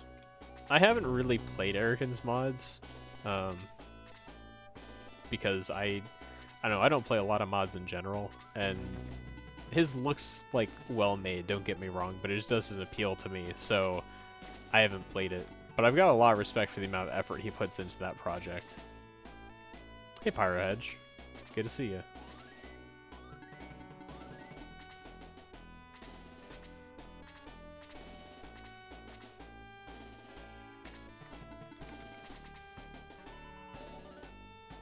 Just in time to sit for a billion turns while we wait for the laser eye.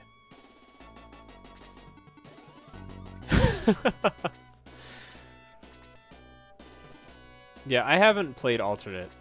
If I'm being totally honest, I've played 0 Shining Force mods that were not my own at all. A lot of them just don't appeal to me a whole lot. I like to make mods. I don't like to play mods. It was the same when I was in the Kid Chameleon community, which I'm still kind of in. I'm just not active anymore in modding, really. But, you know, I worked on my mod for years, and I helped people with theirs constantly. I made a whole bunch of tutorials and guides and stuff, and helped people with their levels and all that good stuff, but I basically never played their projects. So, I don't know, I like seeing other people working on stuff, and like seeing what they're working on, but I usually end up never playing it. Especially for something like Shining Force, it's quite a bit of time to dedicate to something if it doesn't seem like it immediately appeals.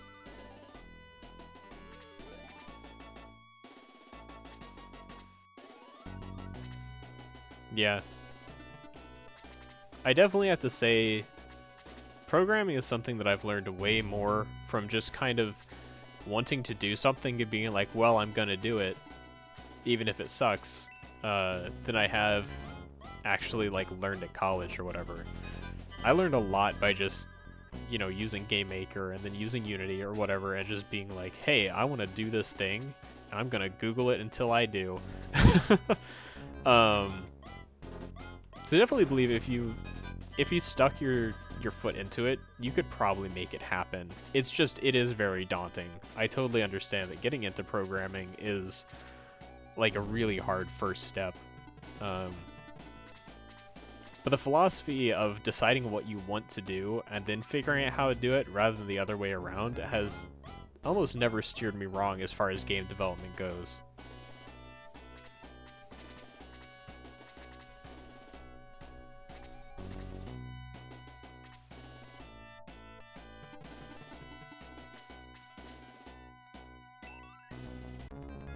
I should use the power ring. I might have to pull the birdmen back. That wasn't... I'm playing really sloppy. Which I can't really afford to be doing right now.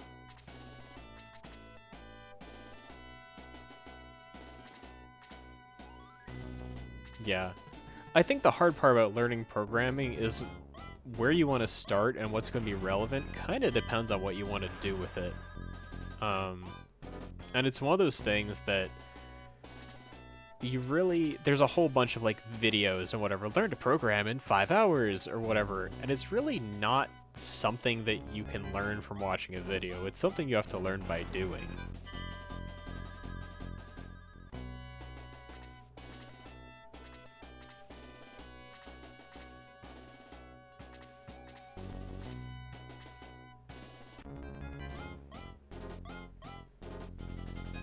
You don't need a good computer to learn to program.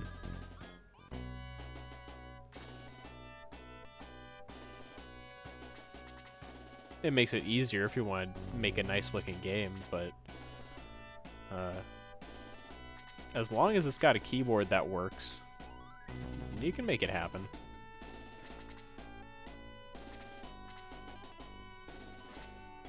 Amon might be dead.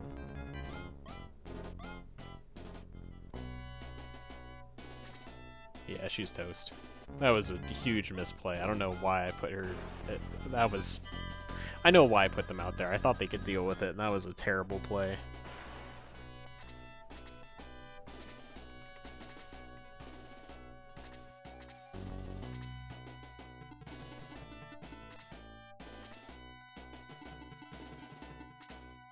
I keep losing characters, just stupid misplays. I don't usually use Amon, and that's why I have her in my party now, but she's been doing alright. Balbroy's been really disappointing so far. I can't reach Balbroy to heal.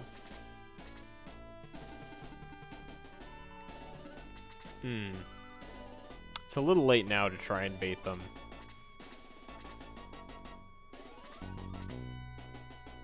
So I'm probably just gonna have to fight the knights. Because if I'm down here, yeah, I'm in the wrong part of the party to bait them that way, unfortunately. If I put Max in the front row, it would have worked.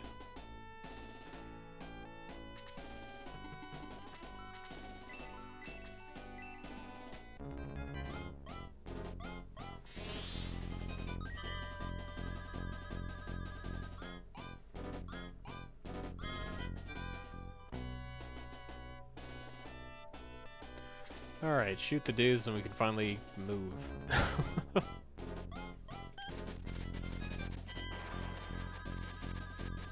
Does Quick affect the damage of the laser eye? I assumed it was a piercing attack, is it not?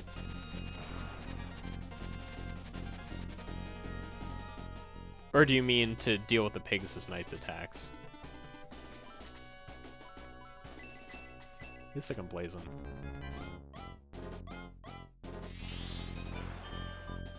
Nice crit. Okay, so both of them are in kill range now. HP by 1, MP by 1. Gotcha, yeah. I realized as I was talking that that was probably what you meant.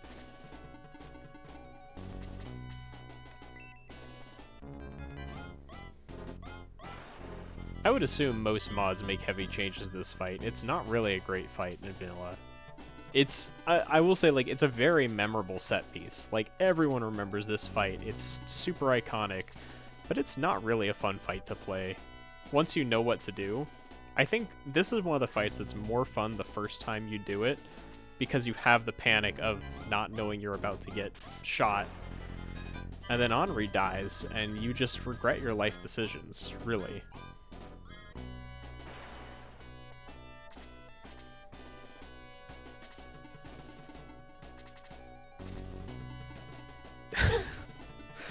Oh boy.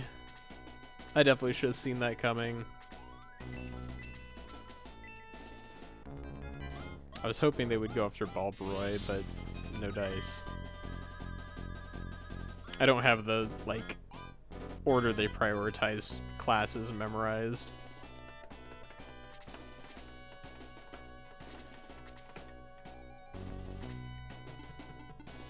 So that one just moved, so I'd rather kill this one so he doesn't get a chance to come ruin somebody's day. And anyone can finish that dude off if they can reach him. So not you. Gotcha. Yeah. Big misplay.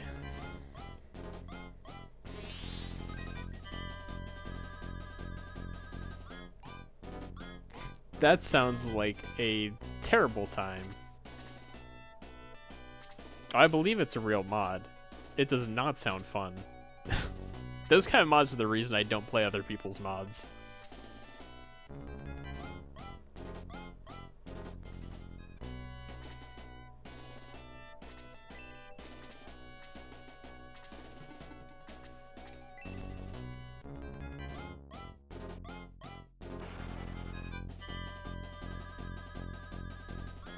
Level 9, speed by 1. Well, that was not a great level.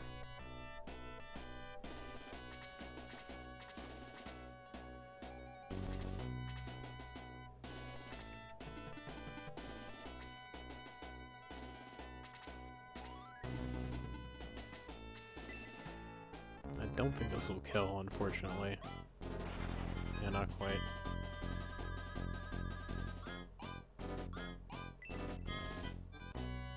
Empty level again.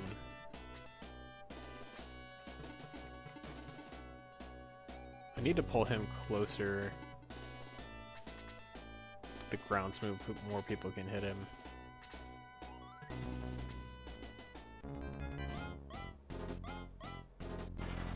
D-Soul to the burst rocks. That just sounds mean.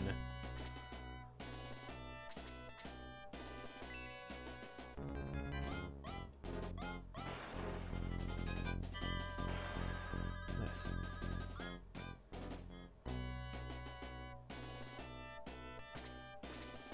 Confusion Rays would be really funny. Confuse Ray is literally a Pokemon move.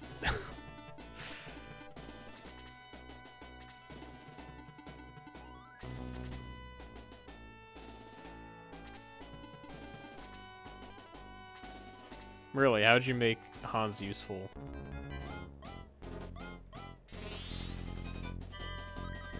Sounds like the start to a joke. How do you make Hans useful? And then I don't know what the punchline is, so you're gonna have to come up with that on your own.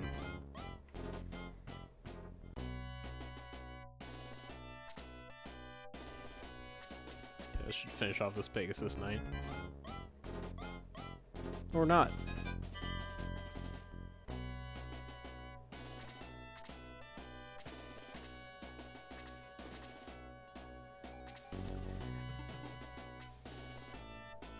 Oh, that's a massive range. Wow. Yeah, you could let the laser eye kill everything on the bridge, but this sounds so tedious. I'd rather not spend an entire hour on this fight alone. Of course, I'm gonna pay for it if I can't deal with this Pegasus Knight and get moving. This Lizard Man's already back to full. We'll see if he decides to come after us or if I can just kind of smack him down before he does anything.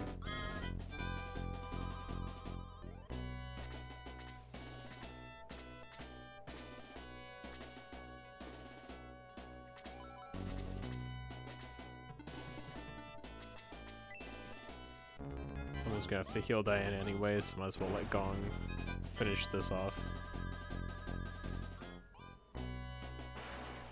Okay.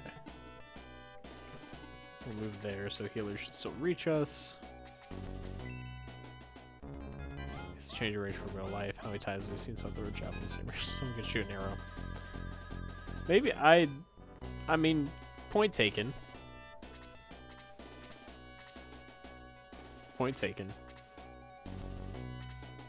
I know War of Valana also has larger ranges for ranged attacks for like arrows and stuff, but I think it's 3 and not 4.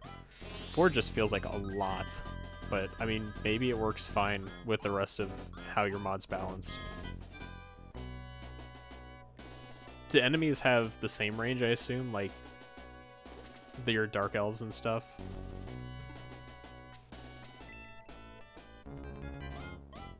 Snipers. I could see the snipers in Altron being kind of a pain with a range that large.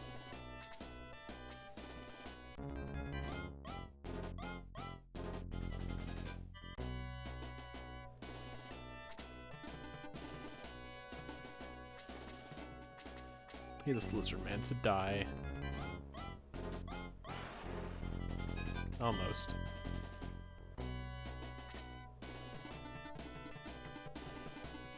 Balbroy, please hit for 2 damage. Ah, yes.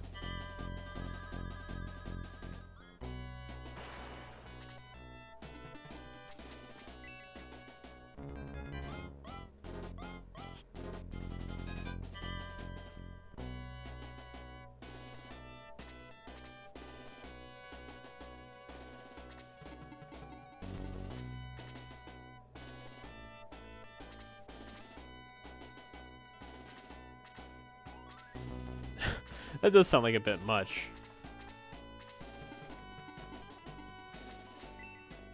Just a minor bit of overkill.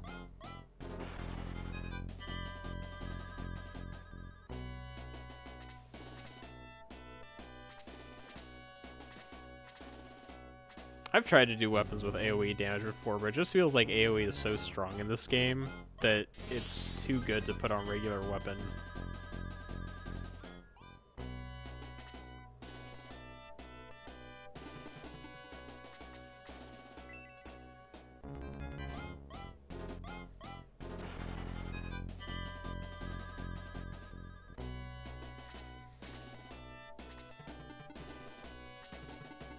All I'm hearing is more things that are confirming my opinion that Shining Force 1 is the best game, and that Shining Force 2 is objectively inferior.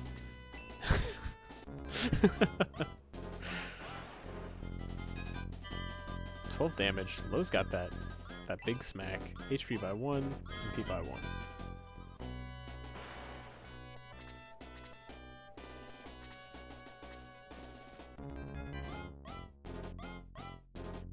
Okay, so I've got like 2 more rounds.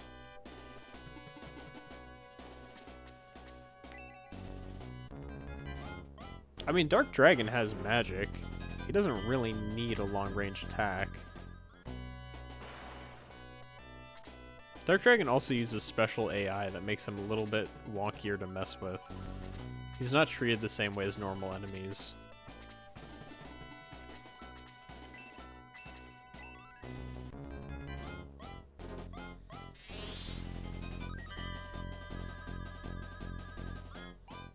Oh, right, that's true. All 3 heads in the same round. All 3 heads in the same round would be interesting, especially because of the fact that, like, he starts to try and regenerate after you defeat him. So having him actually regenerate in gameplay would be really interesting. Hey!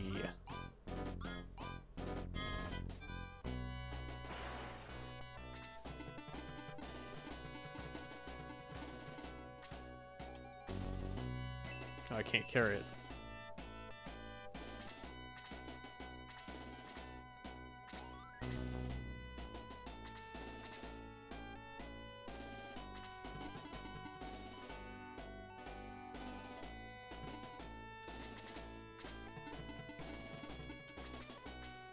It is weird, how few bosses actually move around much.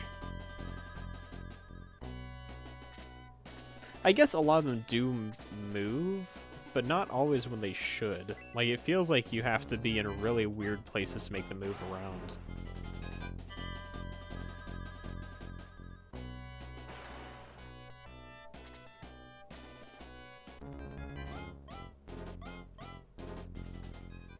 Okay, I'm not making it all the way across the bridge. It's just not possible at this point. You have to wait out another round of it firing, which is not my favorite. Who can live? Let's see. Oh, wait. I have few enough party members that everybody fits down here. Okay, we're good.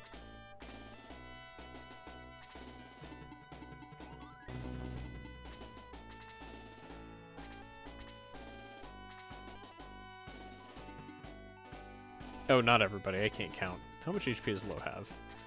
Less than Max. So Max will chill up here. And Low can hide down there.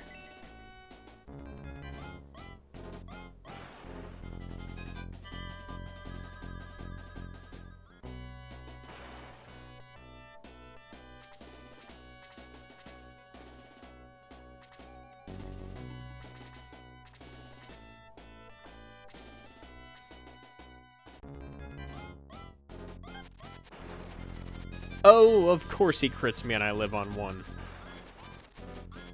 That Bread of Life is still making its presence known.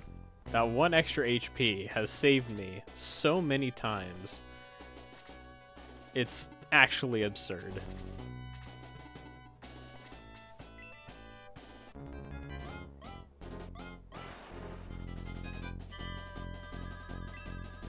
Balbroy is getting the worst levels known to man.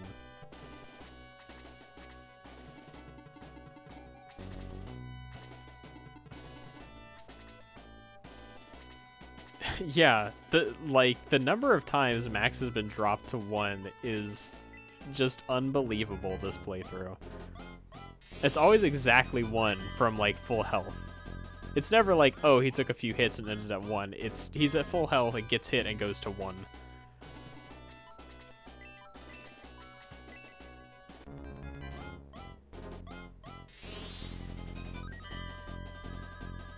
I guess there's my proof, the proof for me that piercing attacks can crit.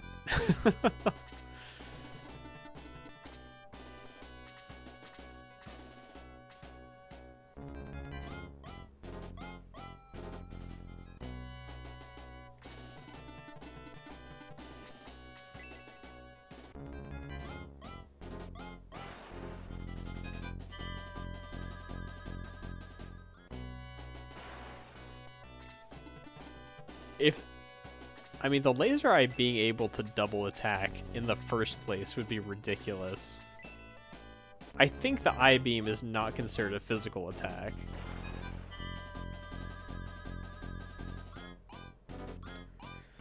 Yeah, I started modding with Kid Chameleon back in high school. You can still see my contributions all over the Kid Chameleon wiki. But yeah, that was the first modding I ever did when I was 15, I think I started. I have never seen it double. That's insane. And I modded Kid Chameleon for kind of like 4 years pretty seriously. I guess I didn't use a guide per se, but I didn't beat Kid Chameleon until I decided that I wanted to try high score running it back when high score was something we were competing on. High score hasn't been relevant for a while because it got super like optimized and kind of died as a category. But I decided I wanted to do high score running, and that was actually the first time I beat the game, was me trying to compete for highest score. Actually, on the first night of Shining Force, I did a full playthrough of Kid Chameleon. It took me about an hour, I think. Hour 20-ish.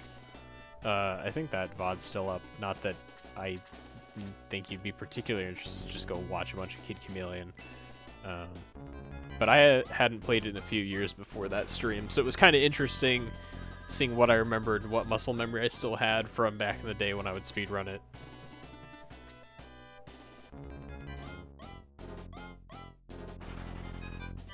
That was close. I need the healers to get up front so they can heal.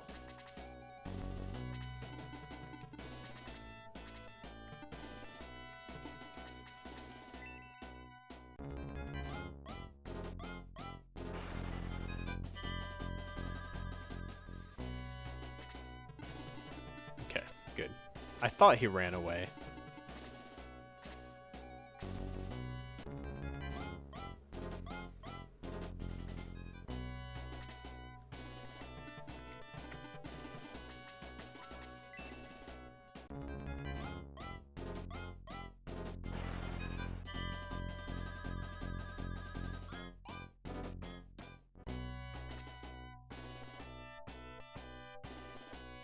Hey, welcome in, Verdant. How's your evening going?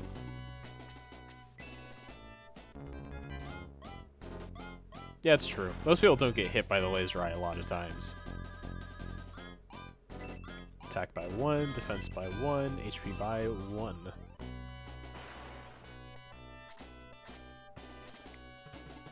Alright, come on, Balbroy. Empty level Birdman. You're pitiful. This is why I never use Balbroy. Even Hans is doing better than you, and Hans is the butt of every Shining Force joke. Okay, not on this. But at least he doubled. We'll give him that one. He's doubled at least 30 or 40 times this playthrough. Like, I'm not kidding, it's been insane. which is hilarious because characters don't have personal double rates. Yeah, here we have is scientific proof that Hans is twice as good as Bob Roy. I think I just want to punch this. I can heal Diane later.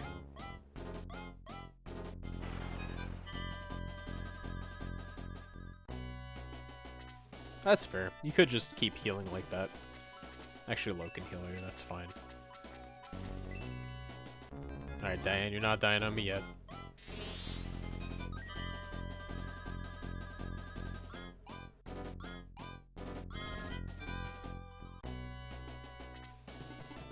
And now we just chase them down.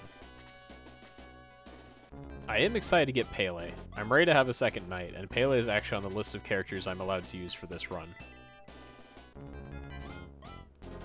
Is Diane a princess? I don't remember them stating that. I don't know if that's incorrect, but I don't remember that being a thing. So actually, Pyro, Saxman's editor is, as far as I understand, still used sometimes. I still use Saxman's editor half the time. It was still in heavy use until 2015-ish, 2014-ish, when a new editor was made by Kyu, or Kui, something like that.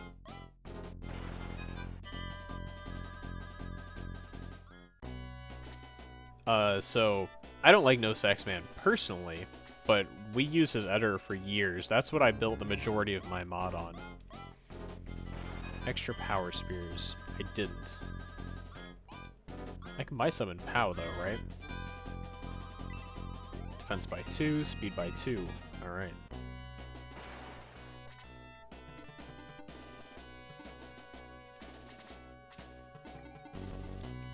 Yeah, it was mostly, for a long time, using Saxman's editor and then just raw hex editing. Which there is still, I believe, some hex editing you have to do for platform editing. I think enemies are supported by Q's editor, but I think platforms still have to be done manually. The power spears. Yeah, I need to buy... How many do I need to buy? Kokichi, Pele, and Vankar are all joining our force, so I need 3. Oh, who can actually grab that? He's got a full inventory.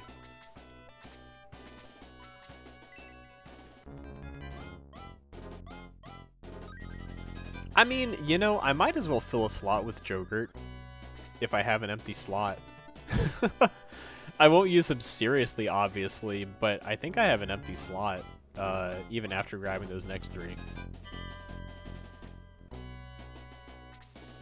Do I not? Am I doing math badly? I'm not even doing math, I'm just kind of guessing.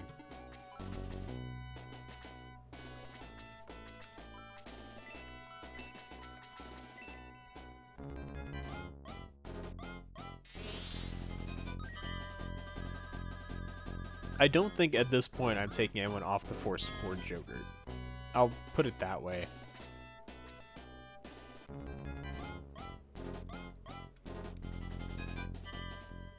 He is a good healer, but I've got 2 healers who are more than competent already. I'll send Max after it.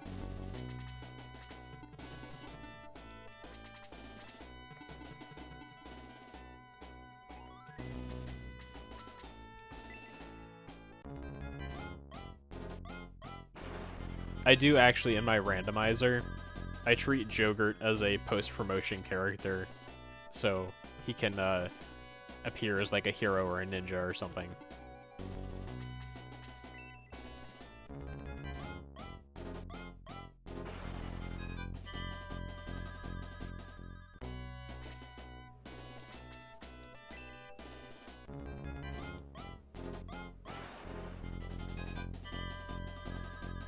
Alright.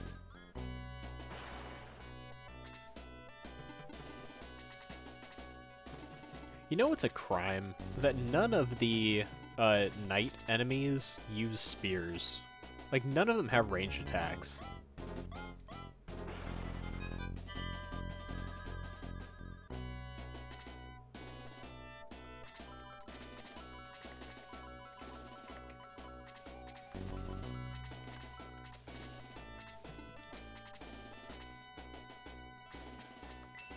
need to wait.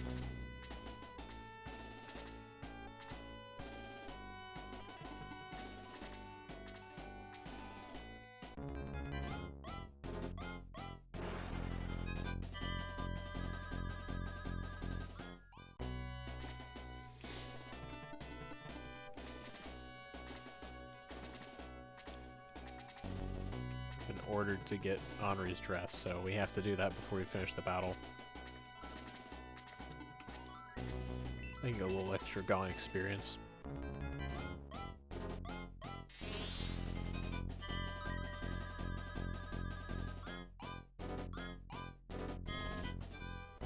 Yeah, May does not care about these attacks at all. She's just chilling. Also, my levels are surprisingly consistent across the cast.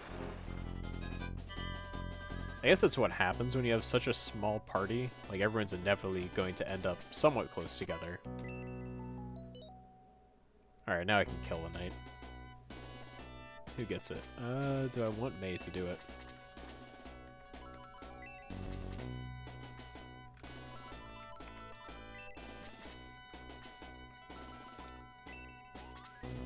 Yeah, I guess May's is good enough as any.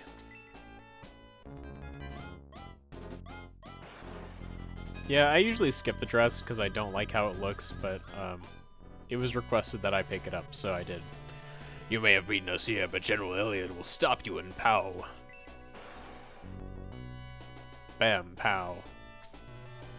Ooh, I thought I was a counter, but I caught a branch and just hung on. I don't know why I picked that voice. A great battle. I don't know who you are, but I want to tag along. Palais joins the Sheneng force. A good job getting to that laser eye. Hurry on to Pao. The evil is afoot. With the laser eye gone, the Shining Force heads toward the moving town of Pao. Knowing that Runefaust is gathering his forces, our heroes hurried onward.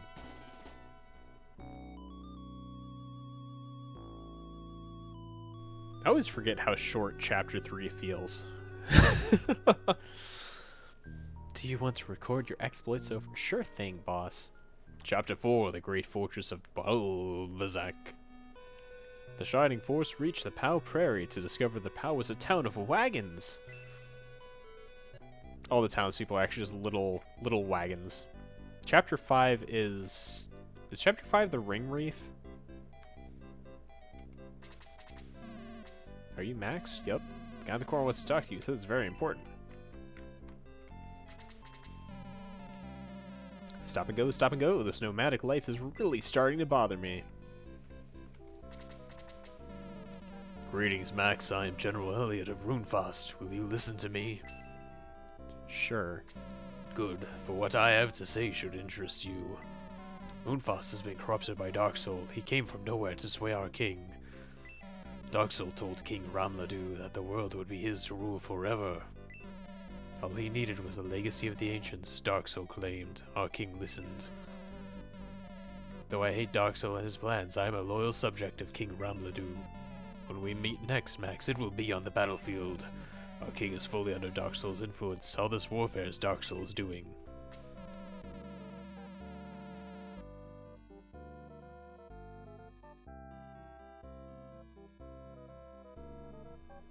If you defeat me in battle, please free Runefaust from Darksoul's clutches.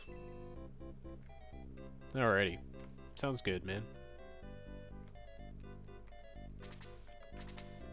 So now, we're gonna give the dress to somebody.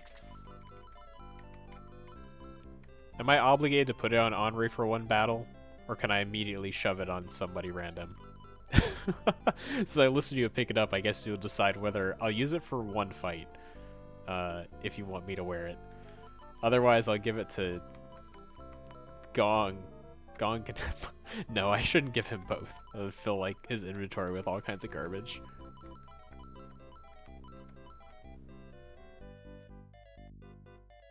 Okay, fair enough. I'll give it to her and then go to the HQ and put on someone else. Let's see here.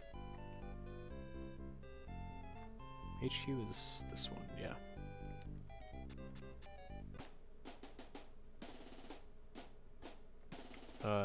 Oh yeah, she died. Yeah, I skipped Zylo. So something that you might not be aware, Meowth's pal, this playthrough, my gimmick is I am only using characters I have never used at the end of the game. So I can only use characters who have never been my final party, which is why I have such a weird party right now. So I've had to skip Luke, I've had to skip Gort. Ken is off the team, Tao is off the team. I can't get Domingo, I can't get Zylo, I can't get Gunts. Yeah, I've had to skip a few people already, and there are more that I'm going to have to skip. Like, I can't use Lyle either. Which has been interesting.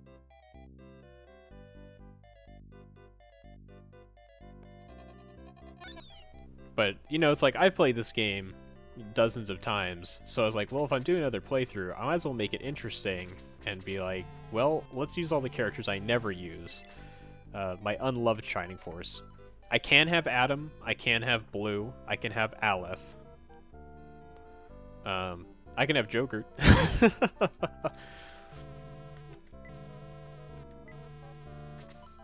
No, Ken can stay dead. Luke can stay dead. Henri I need alive. It has been painful that I don't get Tower Domingo, so I'm stuck with Henri as my only mage until Aleph. Tao's in bad shape. Oh, that's so sad. Chris. Oh, I can't have Chris either. I had to skip her.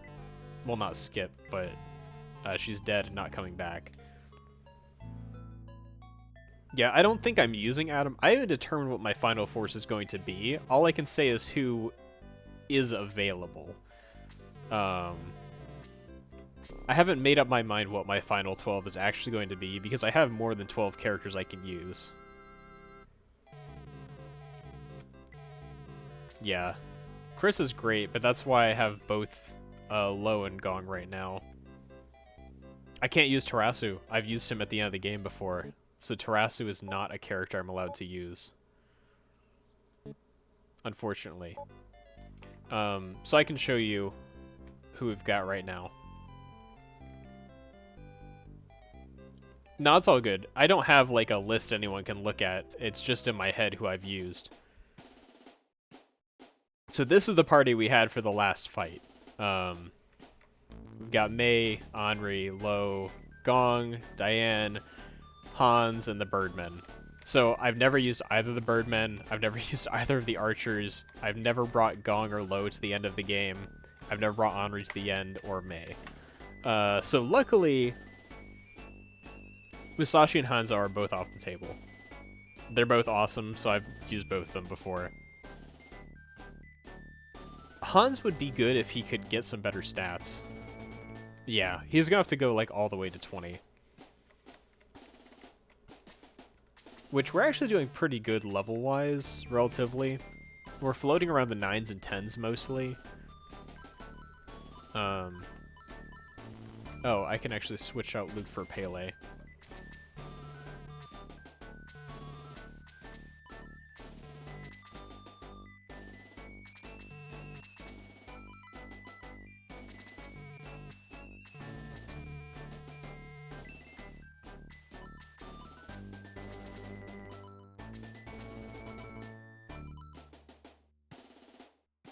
So now we have Pele, which helps, because we've been lacking defensive characters. So, in a matter of minutes, we're going to have Kokichi and Vankar to fill out our 12. And then we have them as our group until we reach another viable character for my party.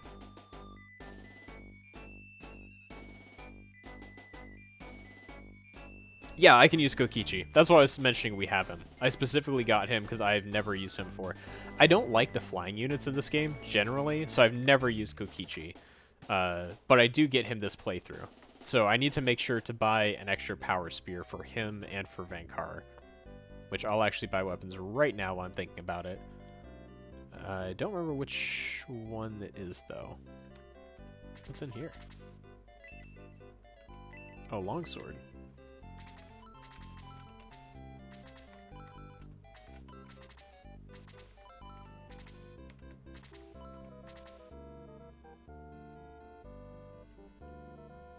What do you mean by a solid promotion schedule, Bustin? Just like when you should do it, or... Because it's really up to personal preference to a degree.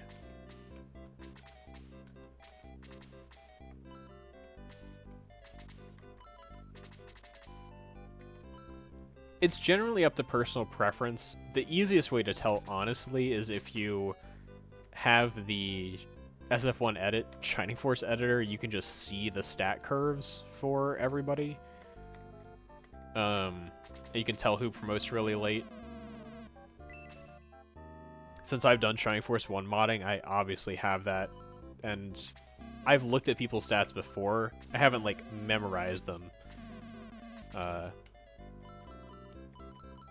his promote animation is a little bit jank. But I don't feel like looking it up in the middle of the playthrough, so I'm just trusting people to give me the information I need.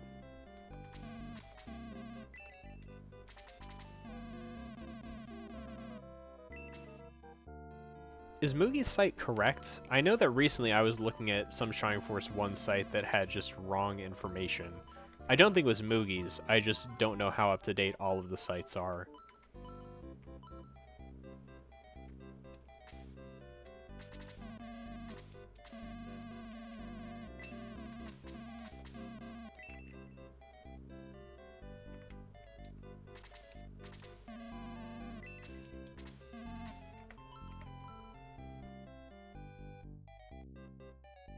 Alright, so we've got longswords for the birds.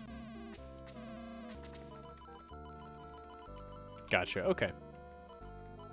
Okay, I'll sell their swords first.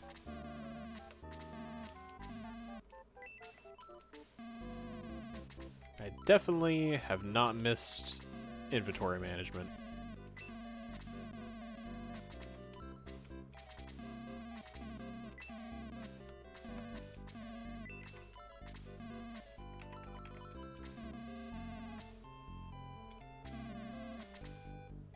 Oh, really?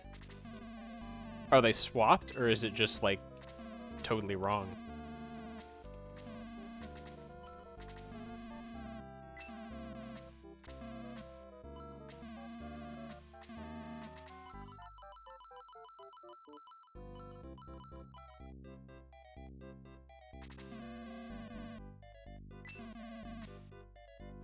Oh yeah, that's super wrong.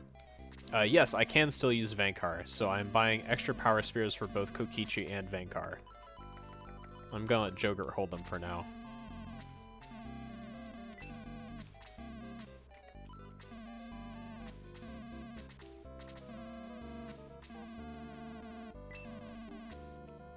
There's nothing else I need here, right?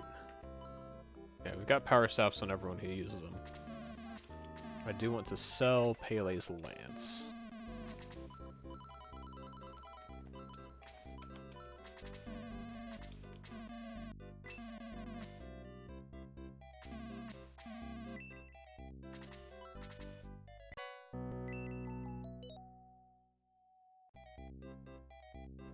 Yeah, I think there's a lack of knowledge that there are 2 curses in Shining Force 1, which is probably why so few guides talk about the curses. One thing that annoys me is my go-to site is usually the Shining Force 1 shrine. I don't know if you know the one I'm talking about. It's got like a dark blue background. Because it's the easiest for me to find a lot of information on. But it's got super wrong information on the spells items cast. There's a lot of items that cast spells that it just doesn't list a spell for. Yeah, I love that site. I just wish it was all correct. And there's a couple of like screenshots that are wrong, which isn't a big deal. Or like some text that's wrong. It says that you meet Lyle and Guardiana, for instance. The screenshot it shows is correct, but it says Guardiana instead of Rudo. So it's like, I just have a few tiny qualms with it, but otherwise it's like, bar none, the best Shining Force 1 resource for me to use most of the time. I'm earnest. Balbazak destroyed my town. I want revenge. Poor edgy boy. We don't get to use him this game. Let's see. What am I missing? Anything I haven't done around here I need to do? Oh, there's a couple more items in here.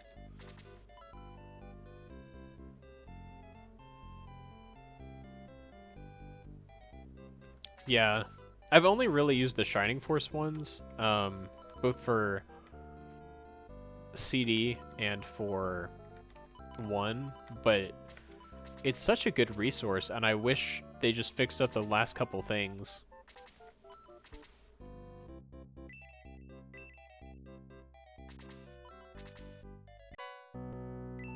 Like, I would be so willing to take over the Shining Force 1 shrine and fix it up and just, like, make it all correct and everything. But, yeah, if it's totally dead, I don't see that happening. I just wish it would be entirely right. Anyway, I have to step away for one quick second, but I will be right back. So give me a moment and I will return in a momento.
All right, we're back. Yeah, I mean that's not a bad idea to shoot through an email and see whether I get a response, because it wouldn't take much to fix the few issues I have with the shrine. But I'd like to keep it up and fill it with a lot more of the useful information about SF1, because it's such a good resource already. It would be nice to just make it like that little bit extra perfect.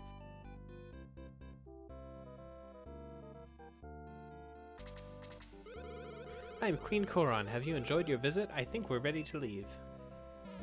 Everything is ready, Your Highness. We can leave anytime you wish.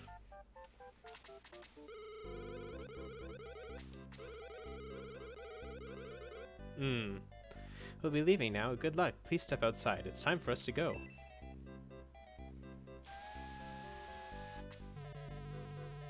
Wow, what a flight! I've never been this far from Bustoke before.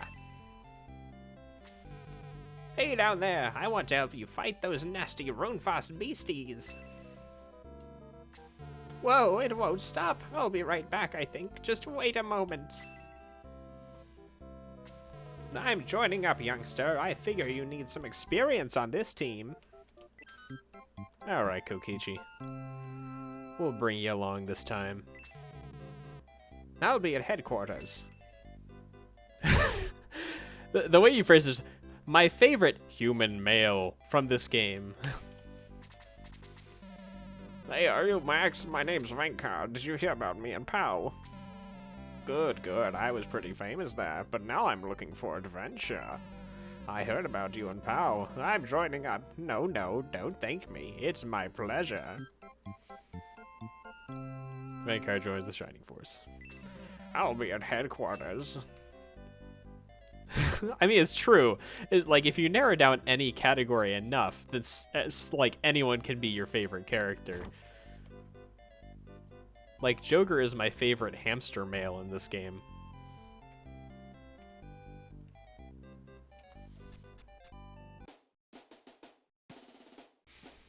Yeah. I guess I have to say, I don't think Venkar is anybody's favorite unless the category is Drunk Knights.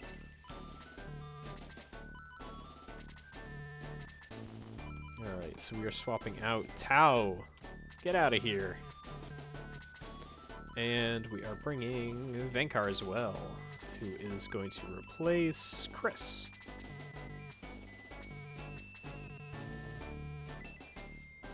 Alright, so this is our force. These are the fine fellas and ladies who will be fighting for us. I'm trying to remember who comes up next. Who's actually viable.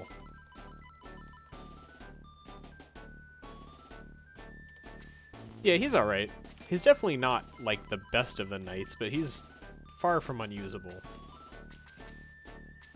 Really? Gunson, Domingo, and Ernest? Okay, I can't use any of those three, so we're going to be working with this party for a little while. This may end up being the final party, unless I really end up switching out for Aleph, or someone really starts to fall behind. Because we are running out of characters I can use, and a lot of the ones that are left are really grindy.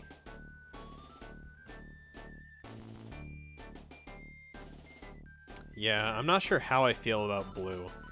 The thing is, Blue is good if you want to grind him, and I've talked many a time about how much I hate grinding in this game, and how I intend to avoid it as much as possible. So I don't see myself using Blue. I might use Aleph. Tarasu I can't use.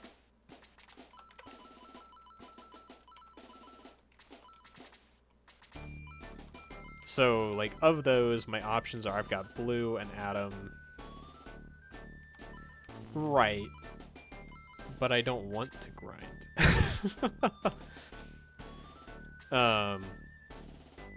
Basically, I don't intend to aggress and repeat fights and stuff.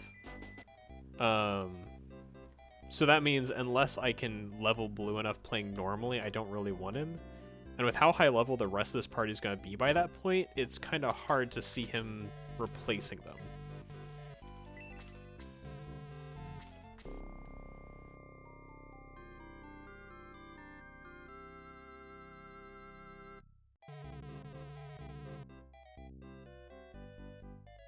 Having to grind him is the main reason I've never used him in a normal playthrough. It's just such a pain.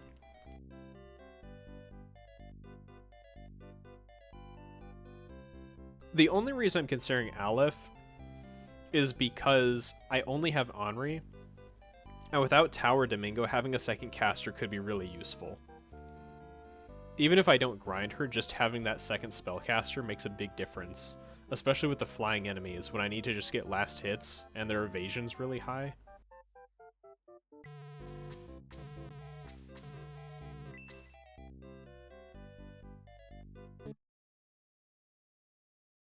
Alright, let's save this and beat Elliot to a pulp.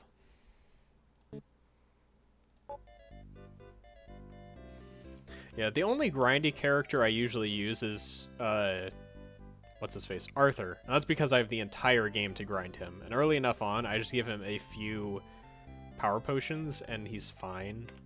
Like, you have to baby him a little bit, but he's not terrible. There we go. No, well, I don't know if non-warriors can use the heat axe. I have no warriors. So, yeah, Bolt 2 is still going to be a useful spell. The time for battle has come for King Ramladu. General Elliot is said to be the finest swordsman in all of Rune. Take care, Max. Yeah, maybe Grochek can double check me. I don't think non-warriors can use the heat axe, like, as a usable item. Yeah, so the heat axe is not a thing. I'll just sell it.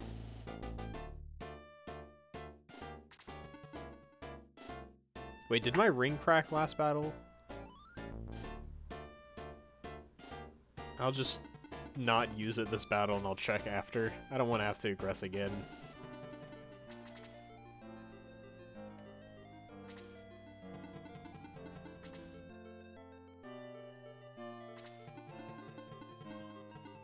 Like, see, I hate her dumb little shoes and that, like, pixel above her eye that flickers.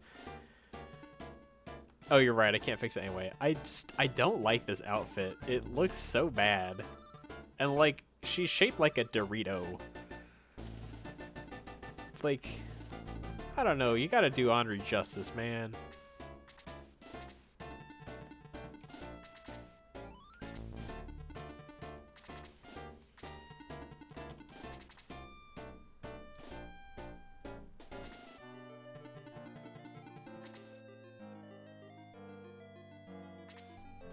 Yeah, having the sprite change would help a lot. You can do that easily when you're modding the game, but it would be such a nice feature in the original. I hate all of I hate all of her sprites in the dress. They all look terrible. The side one's especially bad, but the up and down one is not good either. Yeah, someone was saying earlier they gave her a black dress in Resurrection. I'm sure the sprite looks more on par with the quality of the rest of the game in Resurrection. I don't like the sprite work in Resurrection, but they're pretty consistent quality-wise. I just don't like the style nearly as much as the original.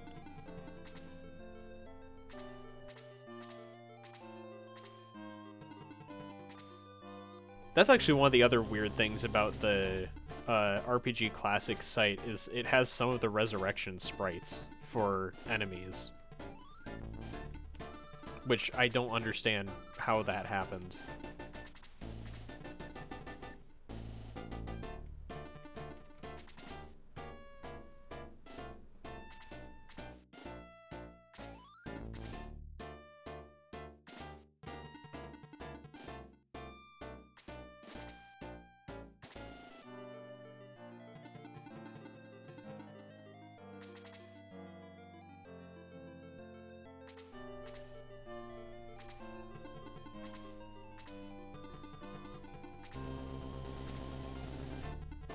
I actually mind the battle sprites less than the map sprites. It's the map sprites that I really dislike from Resurrection. I don't like the battle sprites either, but it's actually the map sprites that really bother me. They look really strange.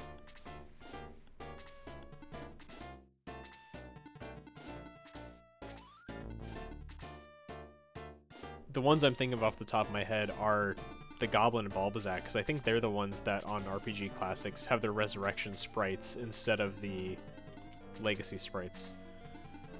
I think you can send links in chat. Yeah, you can go ahead and try.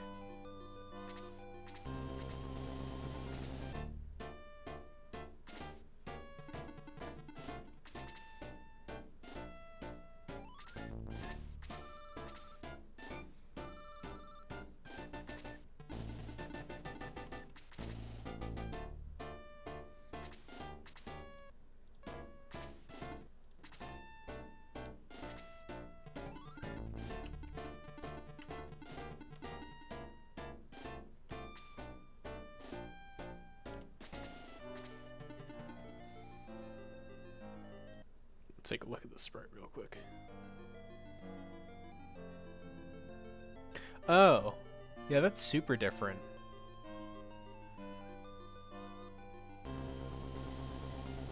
I still feel like I would probably leave her in her default outfit most of the time, but I like it better than the green one here. I'll say that much. Yeah, I saw it. It's not too bad. I don't know whether I'd use it over the default outfit though. But that's just because I actually really like just having mages in full robes. I know it's not in favor among the whole JRPG kind of style, but I like having my fully robed mages. It's a little classier.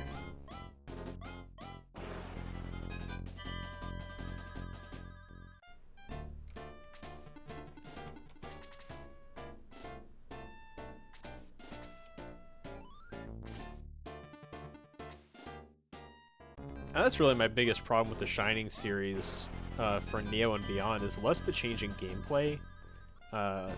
Although, I mean, I prefer the strategy RPGs, obviously, but more just the shift to generic JRPG style. Oh, I fully understand.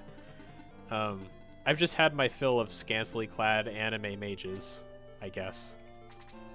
It's gotten old at this point, and having just a proper mage is a little bit refreshing. Plus, I mean, granted, I grew up with this game, so, like, it's how I was first presented to a lot of fantasy was through Shining Force 1. To the point that I actually get a lot of weird looks from people when I talk about centaurs, because my idea of centaurs is Shining Force centaurs, where everyone else I talk to is Greek mythology centaurs, which is, you know, a whole lot of revelry and drunkenness and crazy things and whatever. So it really confuses people when I talk about centaur knights, because no other piece of media has centaurs the same way Shining Force does. So it's forever, like, doomed me to have this idea of centaurs that isn't what most people think of when they think of centaurs. Hey, nice double Vankar.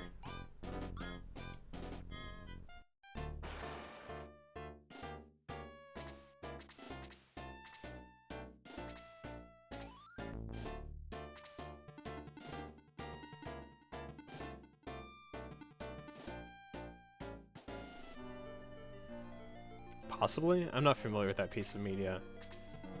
All I know is that, like, you know, traditional Greek mythology centaurs are very revelry and drunkenness wild men.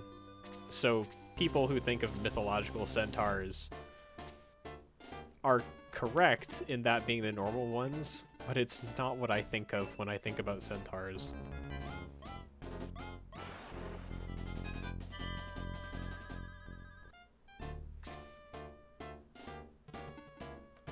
Hercules the Legendary Journeys. I might have to give it a look. I've never heard of it, but I also watch almost zero TV, so it's not a surprise when I haven't heard of something. Oh, come on, Pele. Bet Vankar would have hit that. Oh, boy. I think that I may have gone in a little strong.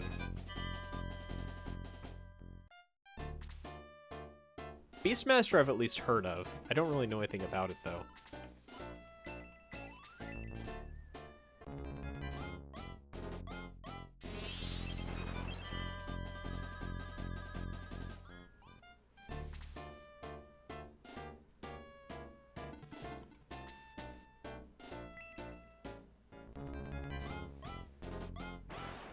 Nice. Himon's doing some good work out here.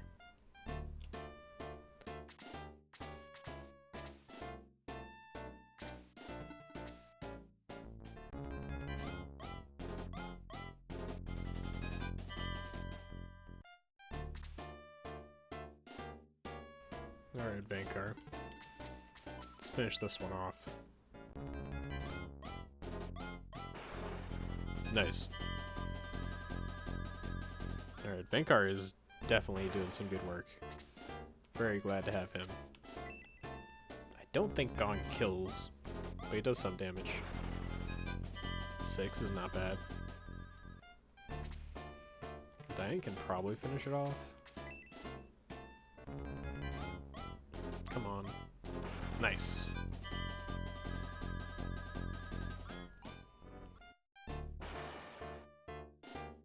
One of these days, Kokichi will get to the battle.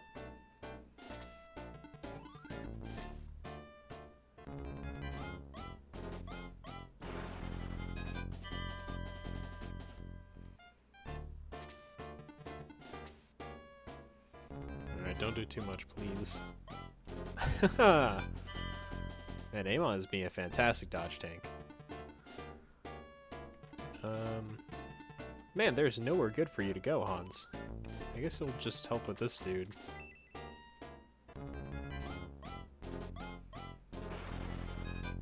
You are pitiful, my guy. Okay, I think I need to kill the lizard man. He's the scariest.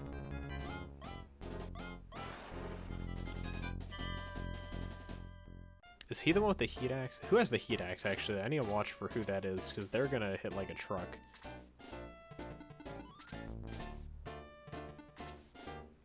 I don't understand their formation. you give the Domingo egg and wait to hatch it. I was thinking make it, if you make a serious choice between keeping Domingo's egg or hatching him, give a significant attack and defense boost. That'd be interesting. I mean, do you have the capability to make an attack and defense boost? Because it's not a default functionality, I don't believe. I know I've coded that, but I don't think the default game supports that. Okay, dude in the back has the heat axe, so I need to watch out for him. Gotcha. Okay. I just want to check, because I, like... You seem pretty competent with what you're doing, but sometimes people are confident when they shouldn't be. I don't really know what's possible easily.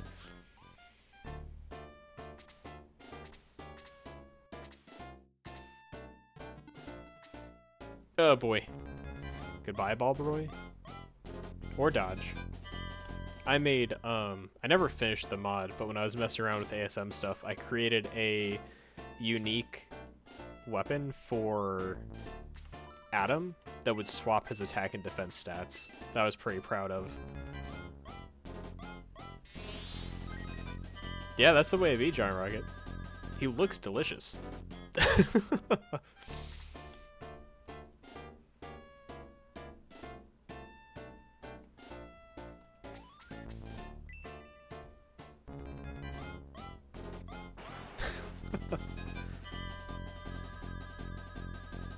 Yeah. I'm aware. Roll by 10, speed by 1.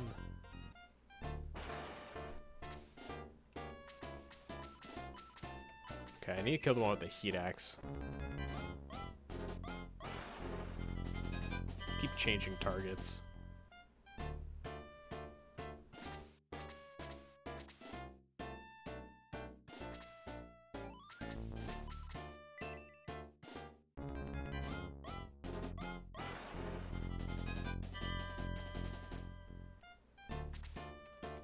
Pele should be able to finish off the heat axe guy.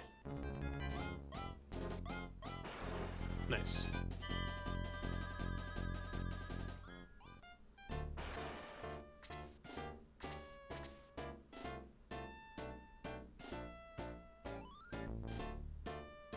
Four random characters. That's pretty interesting.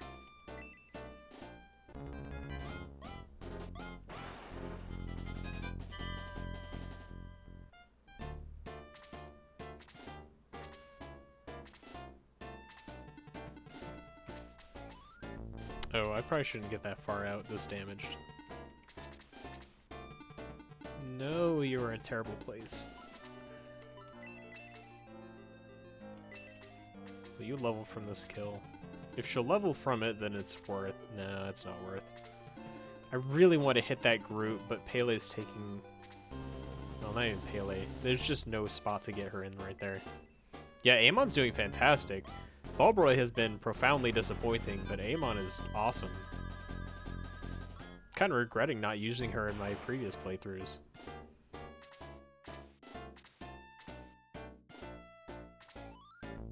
I'm coming to have an appreciation for her. Let's see if she dodges again. Did the birdmen have increased evasion? That's 3 dodges in a row. Which is a lot. Ah, well, that's a dodge for them.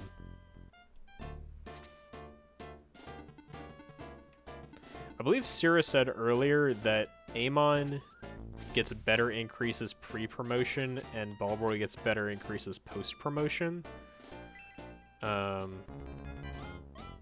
But that's just his word for it. I don't know their stats off the top of my head. Trying to avoid looking them up while I'm actually playing.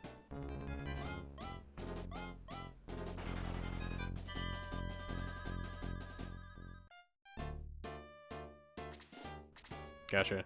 For some reason, I thought birdmen didn't have an increased dodge chance. I'm not sure why.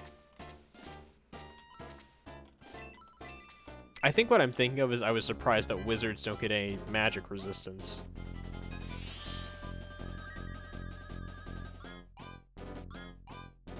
Because I really feel like wizards should get 25% resist to all spells.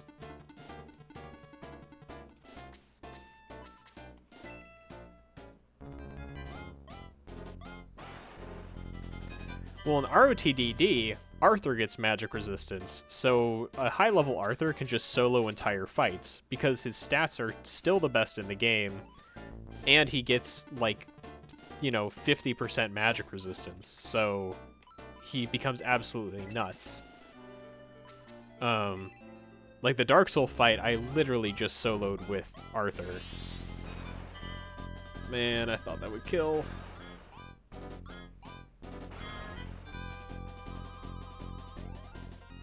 Yeah, Arthur is good in the original game, and then in Resurrection, they just made him busted, because giving a knight as strong as he is magic resistance is just insane. They didn't have to make him that good.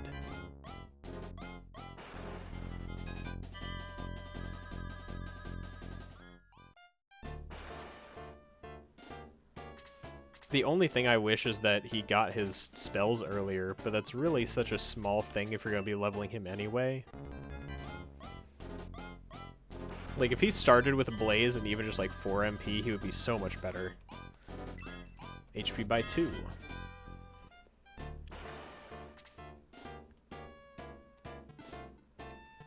Yeah, Arthur, so what I usually do if I'm going to use Arthur is I save all my power potions for him to help him during the early game.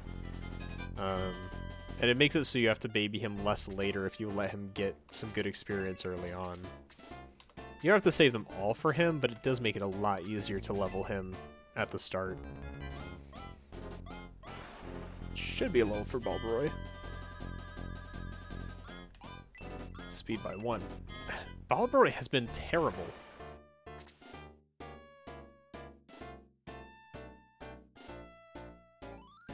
Just, like, entirely a disappointment. Okay, May needs healed. Have her hang out here.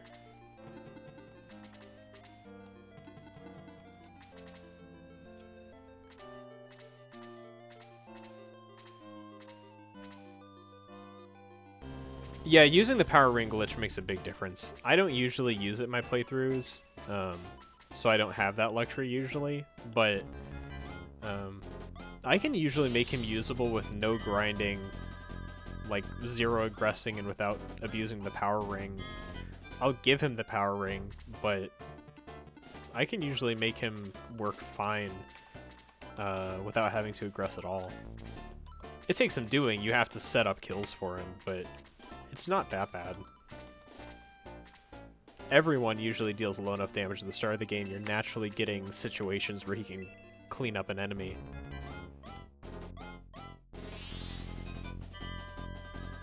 Oh yeah, we talked about the power ring glitch earlier. So if you use the power ring's effect on somebody, and this is true for all boost magic actually, even though it says the effect wears off, it doesn't actually wear off until the next time you either get hit, level up, check your stats, the battle ends, or there's one other condition.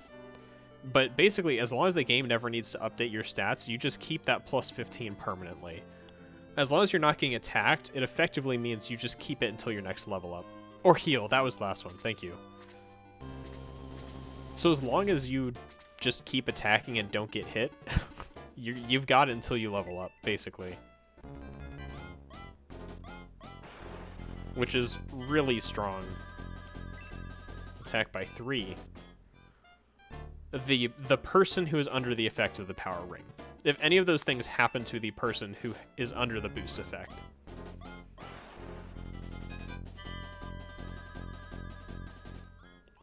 All of this applies to any character. Sorry, maybe that wasn't clear. You can use this bug on any character. They just forgot to make it update your stats properly when the effect falls off. It's like the same way they forgot to let Muddle have an effect.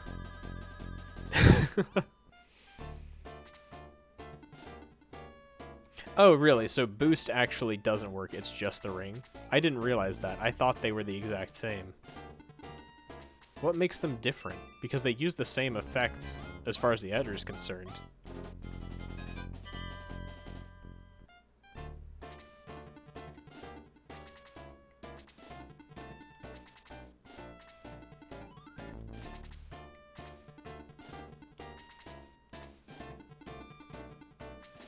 I've used that multiple times this playthrough. Specifically, I used it during the circus battle where Max was my only character who could deal damage effectively. So I buffed him up and it, you know, lasted until he killed the enemy. Killed the marionette, I mean. Interesting, good to know. So boost isn't the same way. Yes, if you ever look at your stats, it will recalculate them and the effect will go away. Was that an empty level? I wasn't paying attention. That was an empty level for Vankar. Blah. I mean, I know Vankar doesn't have good stat curves when he joins, so he'll be a little bit slow to get anything good, I'm sure. Whack.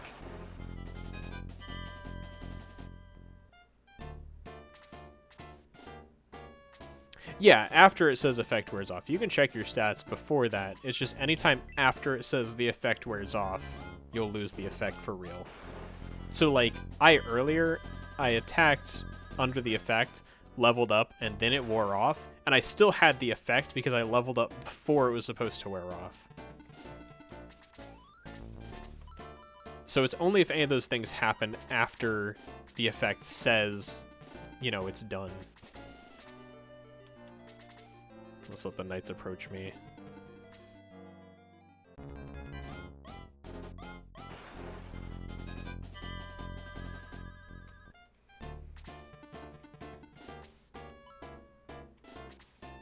I don't know if she'll live if the other knight goes after her.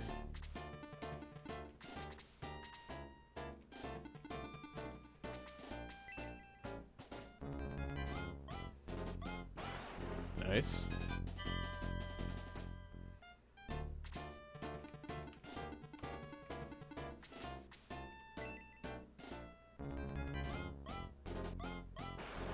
I think the Silver Knights are super underpowered. Their stats are not nearly high enough to make them a threat at this point in the game, honestly. Like, they're hitting my archers, like my archer who I just got recently, for less than half her health.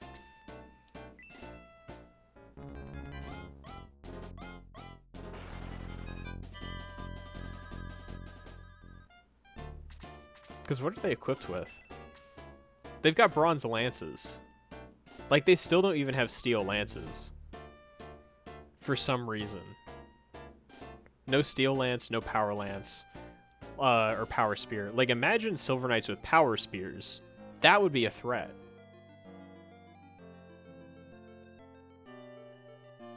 If Silver Knights had power spears, I think they would actually be fantastic enemies. Because giving them a range of 2, like, them having low defense and HP would be fine if they dealt high damage. And possibly. It could be to offset promotion, but I don't know. I feel like giving them power lances would have been fine. Or power spears. I keep saying power lances.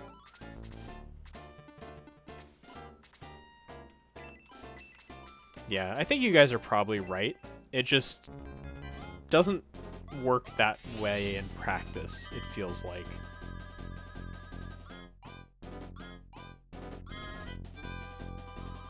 But that comes back to the whole argument about Shining Force 1 is not very balanced. Speed by 1, MP by 3, and we got slow. Which I will probably never use, because who uses slow? Yeah, doing 2 damage is, like, that's pitiful. I know I got a bunch of defense up, but still.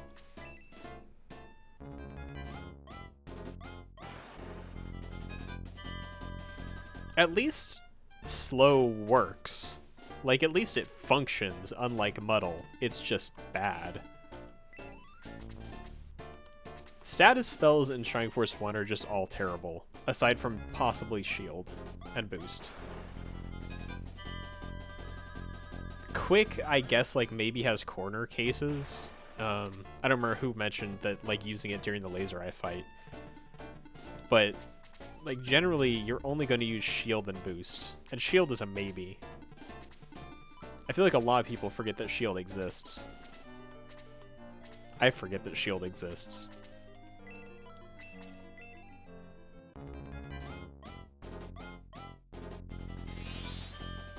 Yeah, if you're baiting stuff with max, then quick is good. Tarasu has shield and the Devil Lance cast shield. So Hanzo might have it. But actually my usual source for it is the Devil Lance, which is one of the spells not on the RPG Classic site. It doesn't list that for the Devil Lance. But using the Devil Lance casts shield. So if you're running a Dark Knight, then you have it. Or if you're not running a Dark Knight, just carrying the Devil Lance to have shield on hand is worthwhile. I don't remember when you get the Devil Lance. Yeah, it's a weird pick for sure. It's, like I said, I usually forget the spell exists because it's, like, in such awkward places. It doesn't bring down your stats, no. No. It just has, I don't remember if it's the damage curse or the paralysis curse. Defense by 5. Oh man. Does anyone remember where you get the Devil Lance?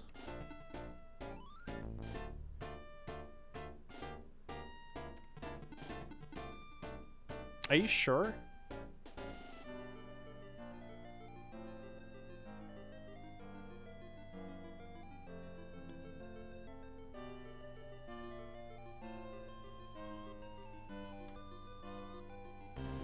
Now you're making me doubt myself. Because I was, like, certain that in SF1 edit, it links to the shield effect.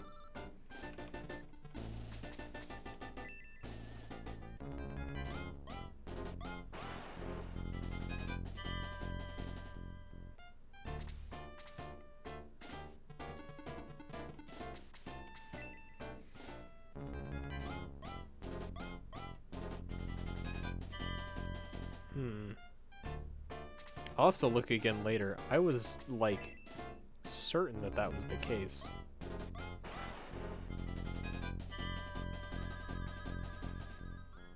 Actually, I've got my laptop over here with SF1 edit.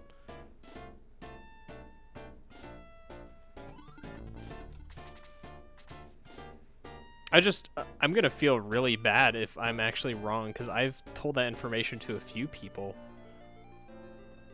I'm looking it up myself, too.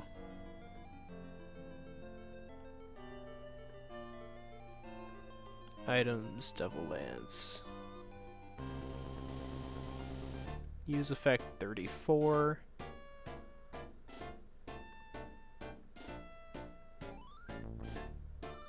Yeah, it's shield. It is 100% shield. When you check in the item tab, the spell effect is 34. Which is the same one for shield. Okay. I'm glad that I haven't been lying to people for like the past month. That's just how forgettable it is, basically. But yeah, it does have shield on it.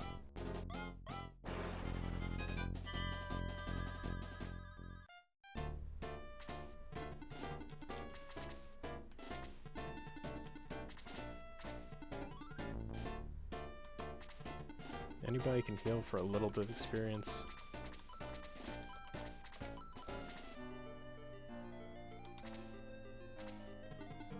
Hello, little gremlin. It's quite the name you got there.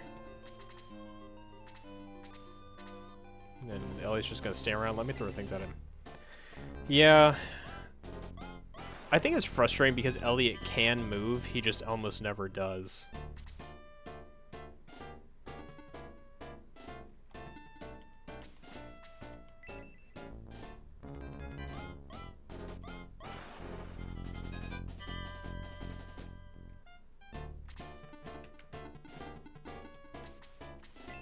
Actually, Max might be a little close. Yeah, the AI regions in this battle are super wonky.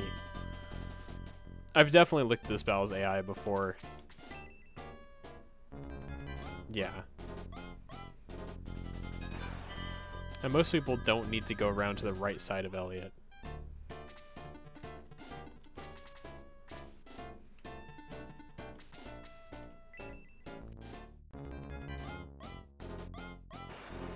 Not to mention, it's so easy to just gang up on him at the end, because you can pick off his friends before he can move, and then you just kind of surround him.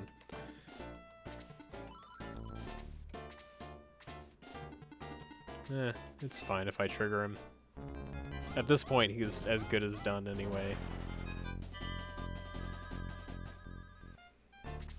Well, Bulbasac just doesn't even have a region where he moves, does he? It's not that his region's a bad place, I just don't think he's coded to move at all.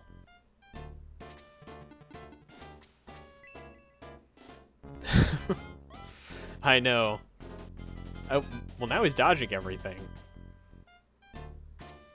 I just need you to die, dude. Trigger warning, people standing to the right of you. There we go. Speed by 1, HP by 3.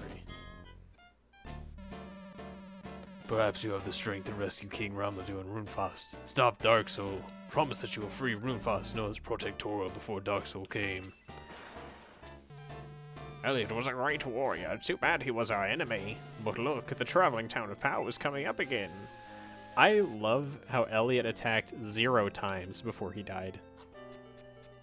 I think our party's finally becoming, like, functional. It's not the struggle party we had for Chapter 2.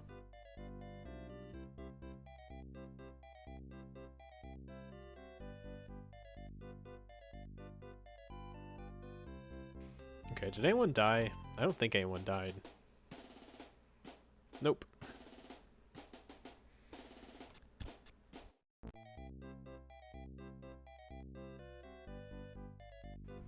Oh, I was going to... Power Ring died, you're right. 1 second, I have to give a hamster a sexy dress. There we go.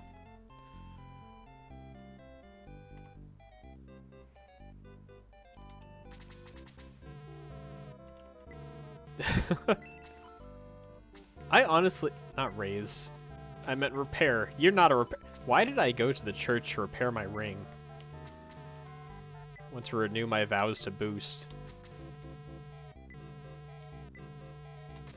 I honestly struggled to use Narsha. She always ended up underleveled for me. The only one of the new characters I used was, I mean, obviously Malak. Because Malak is broken. Yeah, you did confuse me. Obviously I use Malak because Malak is super busted. And I would use Zuika sometimes. It's not dead. Who are you trying to fool? That item's not damaged, Grochek.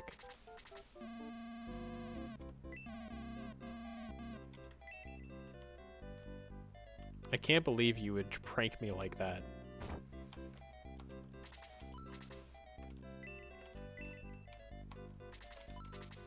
Item shot management, weapon shot management, and many more books. Yeah, Zuika's pretty bad without the cards. Yeah, I think we all just forgot whether or not I'd repaired it, because I couldn't remember. Nothing new. Malak is terrible without his cards, but with his cards, he's just so broken.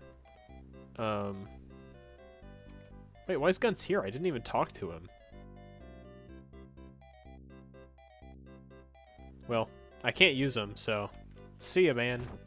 You're one of my favorites, but this time around, I'm gonna have to leave you be. I'm just gonna talk to this chest. Steel Sword. Okay. Now, do I promote Max early, or how long do I wait? It's probably fine to promote early, honestly.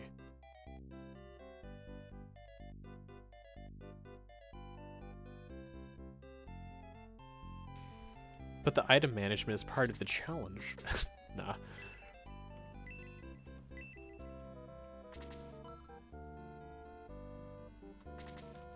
You know, okay, I'm curious now. You say he says something different. I'm curious what he says. Hey, I'm Guns. I came looking for you. I'm a great fighter in the steam suit.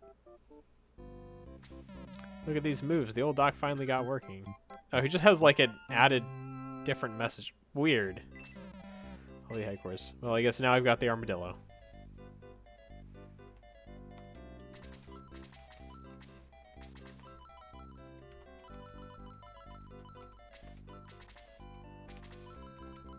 That's what we've all been waiting for.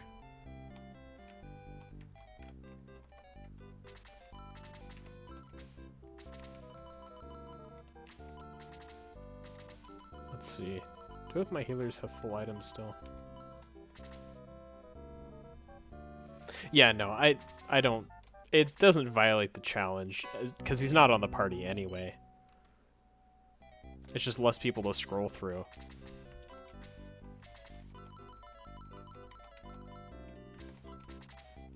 And now, who would I wonder if it's time to promote Diane. I'm not sure what her stat curves are like.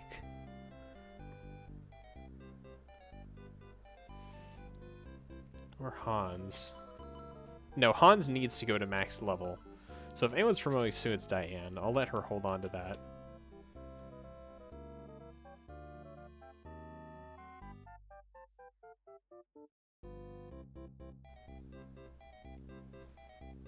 Gotcha. Oh, I didn't mean to leave. I hadn't decided yet whether I wanted to promote anybody. Oh, oh my goodness. I'm just gonna fumble around for a little while here, guys. Let's see. What are all our levels looking like? 10, 10, 9, 11, 10, 10, 11, 10. Yeah, the Robin Arrow is going to make a big difference, and she's not doing bad. I'll promote her. I'm not sure if I want to promote Max yet, because I am going to lose all those defense ups I used. Oh wait, that's not... You're right, the Robin Arrow isn't promote only. Never mind. She can stay for now. I always think it's promotion only, but it's not. Bulbasaur's a dangerous opponent. I've been exposed as a shining fraud.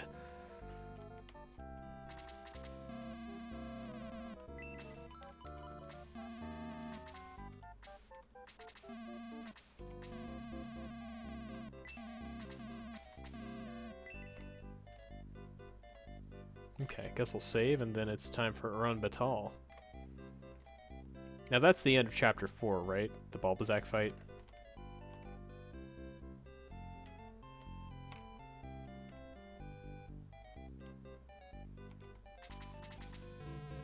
Okay, so we'll finish the Bulbasaur fight, and that'll be where we end tonight. Gotta go beat up a dude who's got a boat.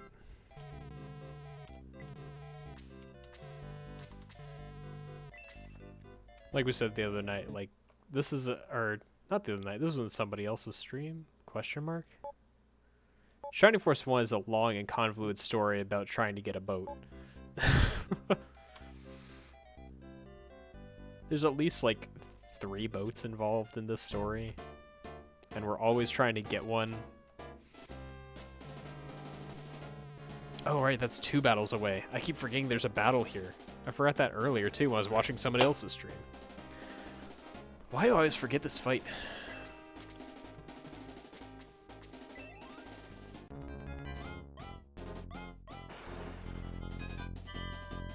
Okay, Pele's a monster. Or Silver Knights are trash.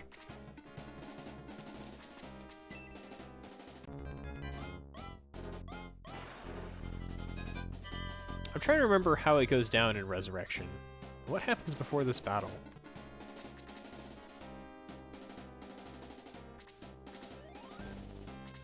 Yeah, I just, like, totally glossed over that you definitely mentioned this fight.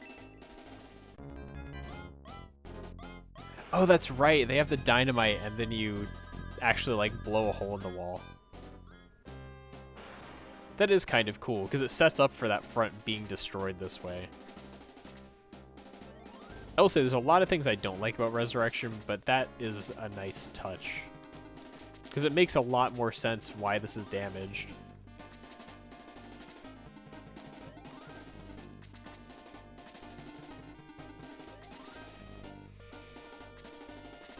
I think I like half remember that, but was doubting myself because isn't there a segment in Shining Force 2 where you use a bomb to blow open a wall or a cave or something? A landslide, maybe?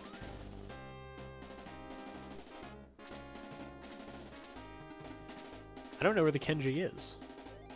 Is it in one of the bushes?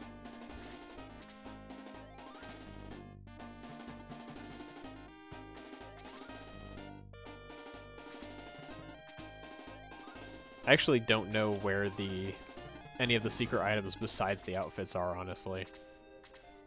Because almost nobody ever grabs the others.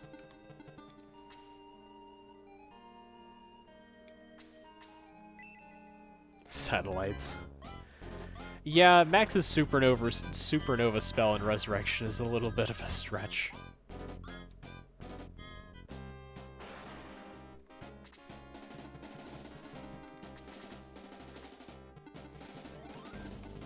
I don't know, I like the character touches in Resurrection, but some of them are straight up wrong. I don't remember whose it was, but I remember going through the 3 vertical bushes to the right where you start. Oh. I'll have Lo grab it, or Kokichi. What was I saying?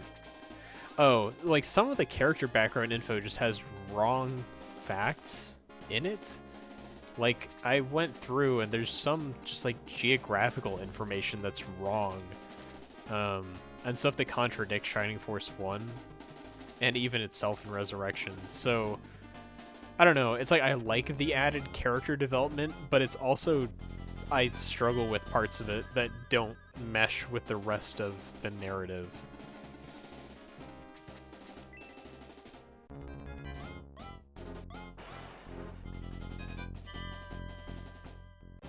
I do like the learning somebody's full story, get their card and whatever, although like that, you know, interacts with the card system, which is just inherently busted. This is in the bottom of 3 vertical bushes on the right. There's like way over there. The satellite laser animation is good. It's just like really weird thematically. Yeah, and some of the character extra background is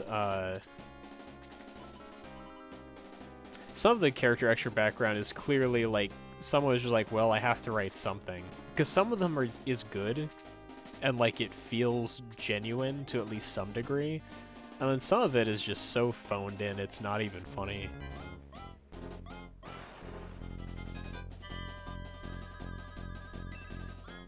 Attack by 2, defense by 6, max HP by 9.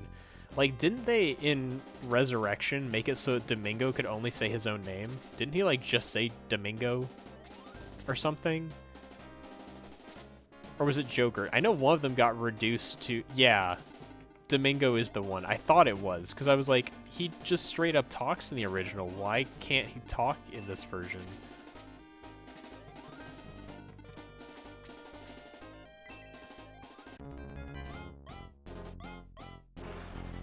I also take a lot of issue with the fact they made Max a non-silent protagonist and then struck him mute for most of the story just to try and get the emotional impact of the last scene from the original game.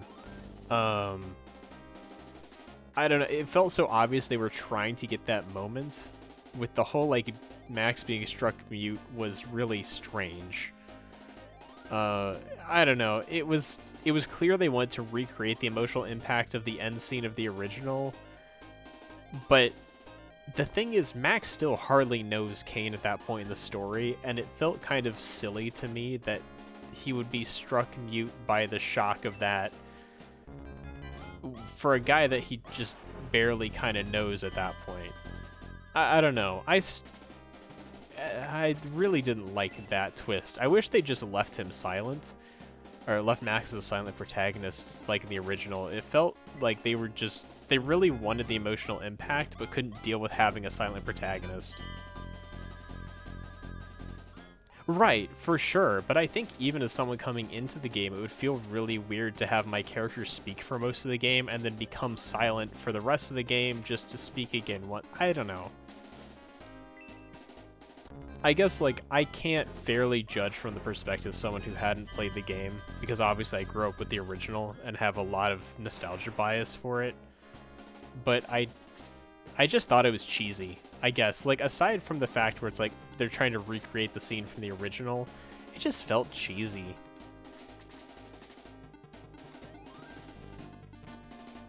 And like, not that Shining Force 1, the original, is not cheesy, but it just felt really extra cheesy. But that's my problem with a lot of the story changes in Resurrection that I disagree with.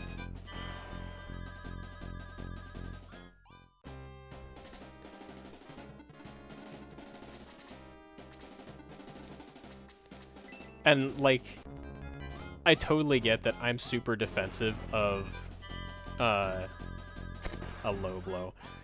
I'm super defensive, the Kenji, apparently. I figured I'd grab it since I haven't really needed healing much lately.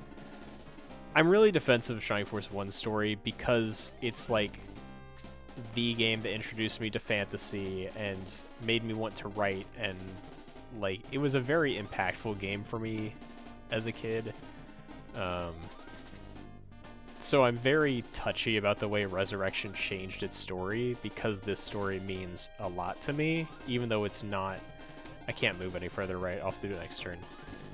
Like, even though it's not a stellar story or groundbreaking or anything, it's very important to me as a person. So having the changes that were made in Resurrection bothered me when they didn't fit with the original spirit of Legacy.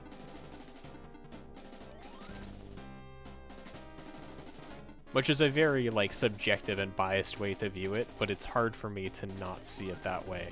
I can acknowledge my bias, but I can't ignore it. Oh, he can't carry it. Of course he can't.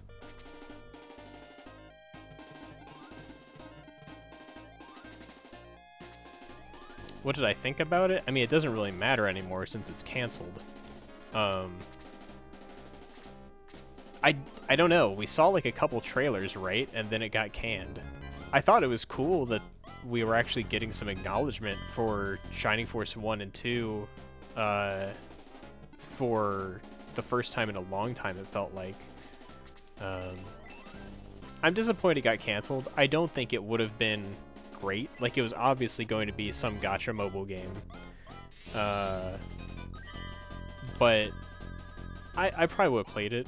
I don't play gacha games, but I'm a sucker for Shining Force 1. And Sega even acknowledging Shining Force 1 outside of re-releasing it a billion times would have been really cool. But I'm disappointed it got canceled. I don't think it would have been a great game. It wouldn't have been like a new Shining Force. It would have just been like Fire Emblem Heroes.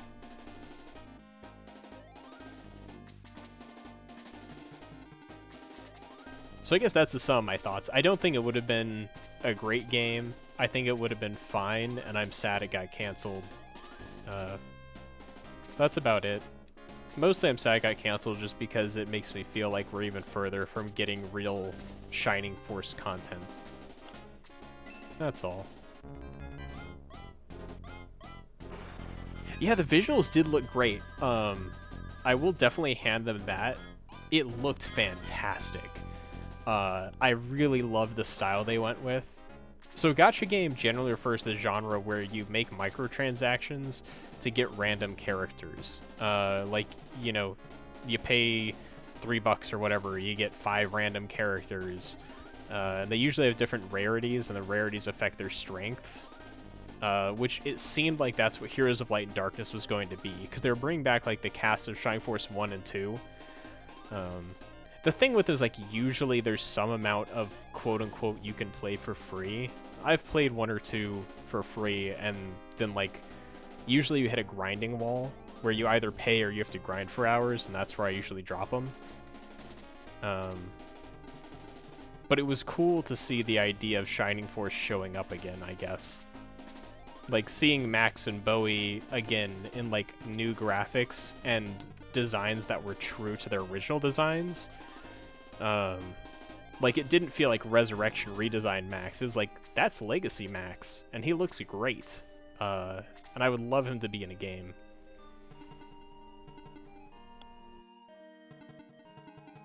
Yeah, eventually they decide that they want your wallets more than they want you to play, and that's when you just have to pay.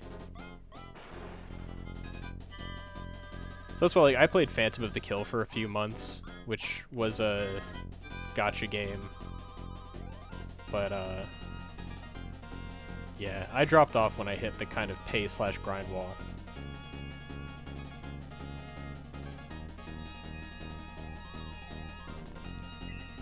HP by 2.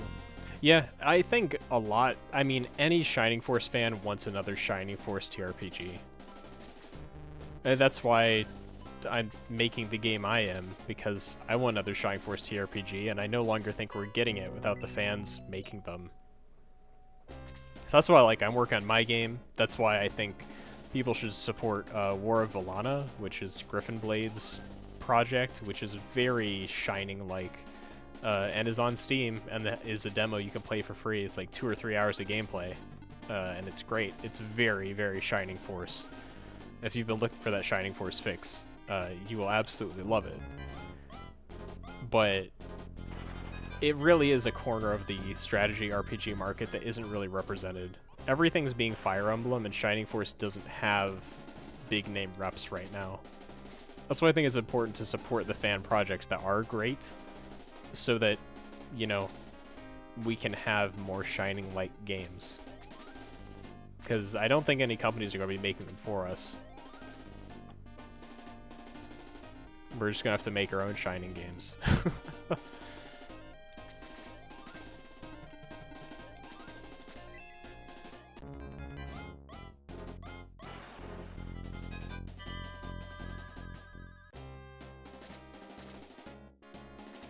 And that said, I think there are things that can be taken from Fire Emblem and put into a Shining type game, and it would make it the better for it.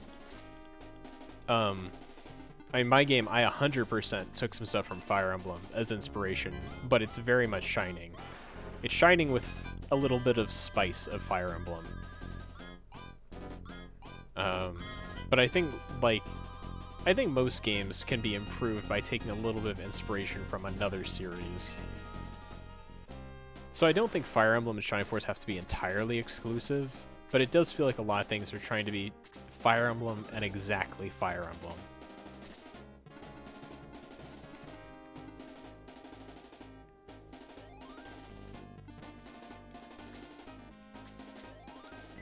I do wish that there was a way to get all of the Shining games in the West in a modern playable format. Like, the fact that Final Conflict and Scenarios 2 and 3 of Shining Force 3 are not available in the West officially is ridiculous. I actually really love Fire Emblem Awakening. I got a lot of inspiration as far as design of strategy RPGs from Awakening. There's probably parts of, if you check out my game, that you can probably see some of the Awakening influence there. I won't say I like love Fire Emblem as a franchise, but I really like Awakening.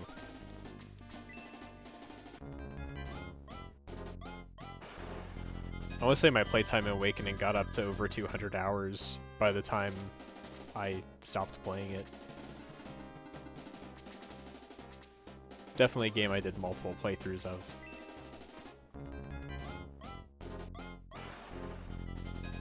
Or even didn't do multiple playthroughs and just after beating the whole game just did like side missions forever.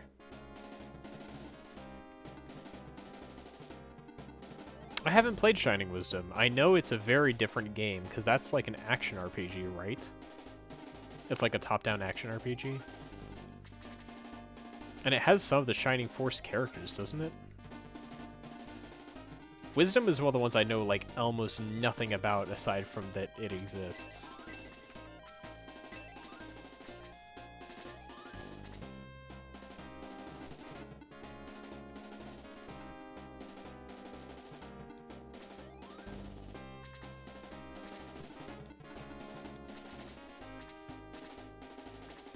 cousin Sarah, that's right.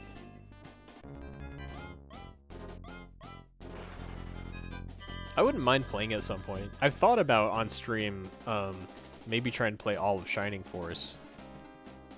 Like after I finish one, move on to one of the other games. I was thinking about doing chronological order, but I just really felt like playing Shining Force, so I didn't play Shining in the Darkness yet. But I know I can grab Shining in the Darkness on Steam as well. And I have, like, kind of wanted to play that for a while.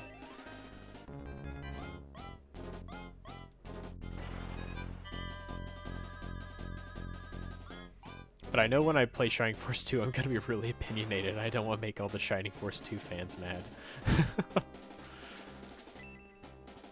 Because most people like Shining Force 2, and I don't. Is it actually? I thought Shining in the Darkness was earlier.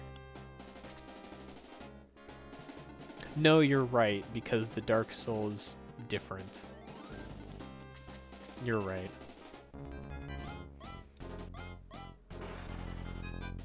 Yeah, I know. It's a first-person dungeon crawler, which is not like a genre I've really played.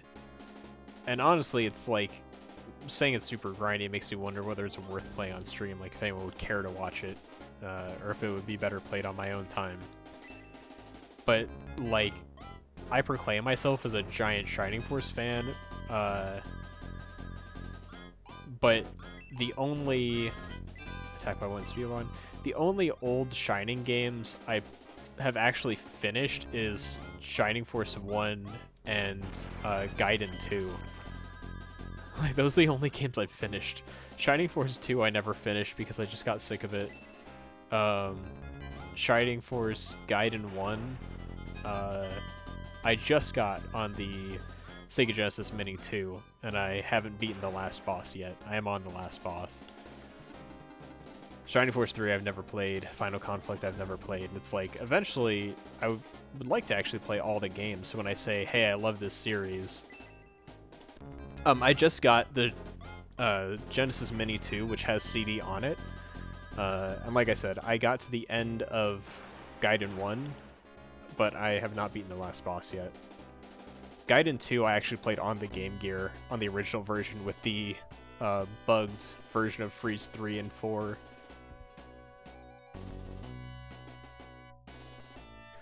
Yeah, I could go on a long tirade that I don't feel like going on right now, but I don't like Shining Force 2. I strongly dislike 2. I like 1, and I like the Gaiden games. I really don't like Shining Force 2. Get away, you overgrown mutt. I'm not stopping until I finish Bulbazak. Grr, snarl. Arr, I've got to get it through. Eat steel, you mutt. No, if I can just find Bulbazak before I die. Back off, or it's you. Let's join forces. We can help each other out. Yeah, Gaiden 2 on the Game Gear is ridiculous. The bosses that have freeze and... like, the bosses with level 3 spells are absurd. I'll go ahead. Wait, the secret door vanished, but that won't stop me. Charge! Charge! I really could use some rest. I'm going back to your headquarters. See you soon. Not really, Ernest. You're not going to join me. Oh yeah, I definitely suffered some huge party damage playing Gaiden 2. Okay, you're just the item shop. No one's dead. No one said Ernest was clever. Is there a weapon shop here, or am I on a fool's errand?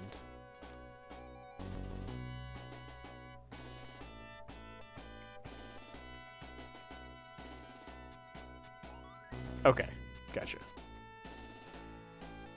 These long beds are just the silliest thing.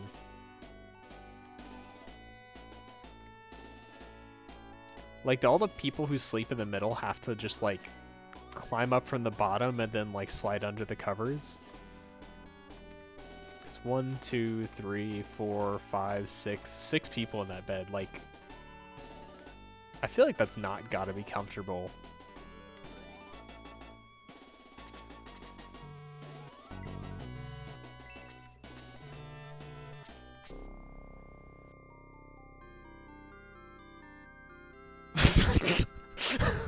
An orgy bench. Oh boy.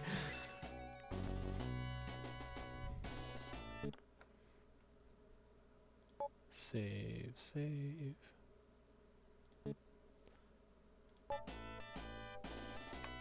Alright, time to go punch Balbazak.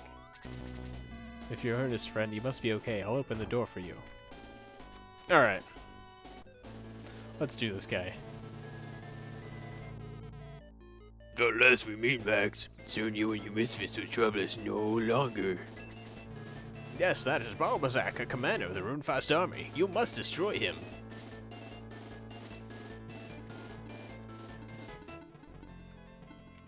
Kill the bat. Or not. Pele, you fool.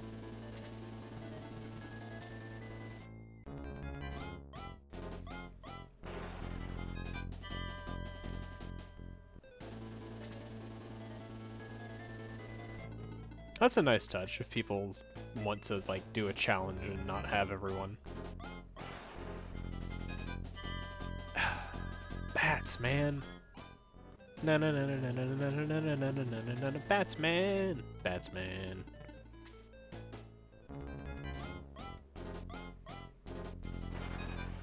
Ouch, your barking deals 1 damage to my eardrums.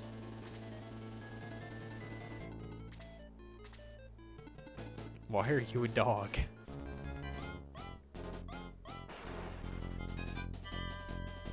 Yeah, you could definitely do a lot of grinding here.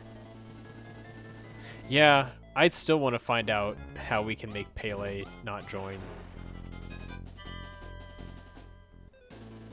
In my randomizer, I have the oh boy. In my randomizer, I have the option to, like, randomize people's join positions, but I can't do that with Pele because he's stuck.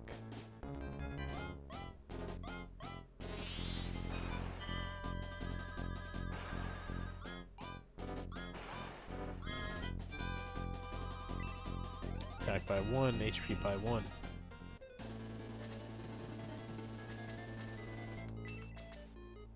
No, I can't reach the one I want to reach.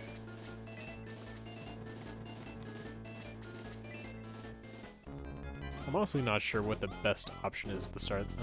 Boy, not that. Not sure what the best option is at the start of this fight. Like, if I should split up or if I should, like, huddle in one corner. Because this doesn't feel right, but I'm not sure what's better.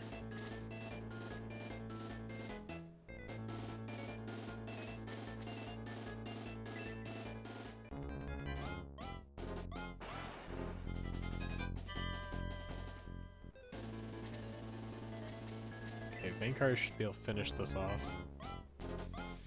Yeah, stuff randomly breaking without knowing what I did wrong is one of the biggest reasons I stopped wanting to mod Shining Force 1. Speed by 1. Now Vankar is getting terrible levels.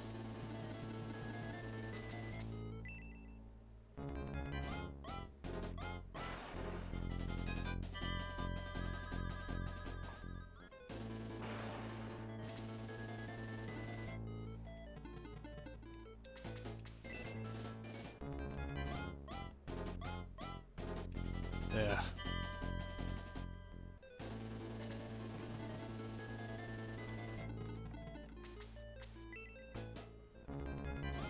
Yeah, deal with these bats before they swarm everyone.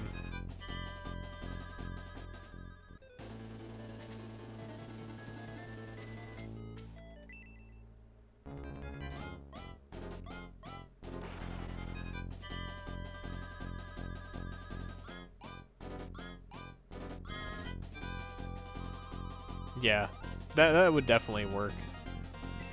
Attack by 2, defense by 1, speed by 2. With that attack by 2 is major. Oh. Don't die, Hans. No. Not even close. I forgot Silver Knights are terrible.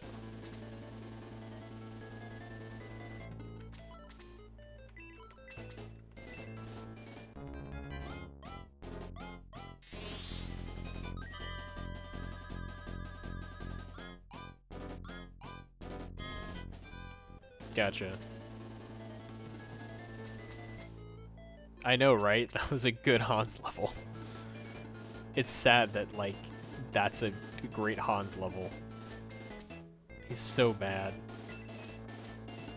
I think I want to deal with this knight. I don't know, I like the randomness of Shining Force 1, but that's just me. I totally get the consistency is probably a much better gameplay experience most of the time. I just like the rush of seeing, you know, Lo get +7 MP or something, or Zylo getting +9 attack.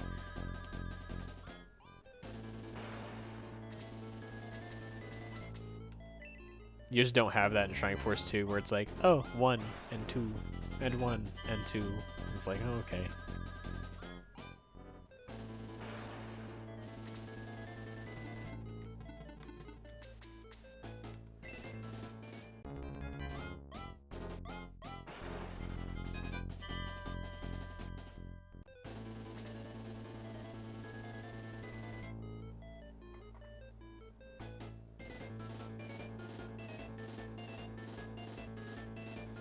Yeah, I don't like save scumming. Like, I don't save scum my level ups, and I don't do it with items either. Like, earlier on, I was considering, like, save scumming for a good Bread of Life much earlier in the run before the circus battle. But then I decided against it, because I also don't find that fun.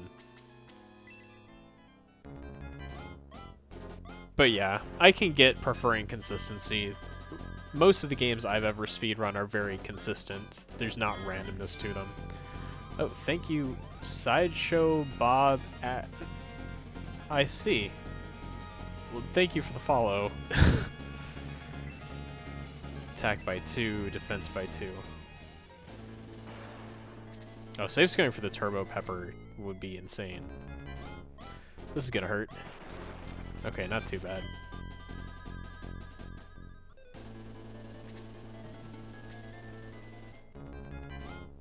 Don't die.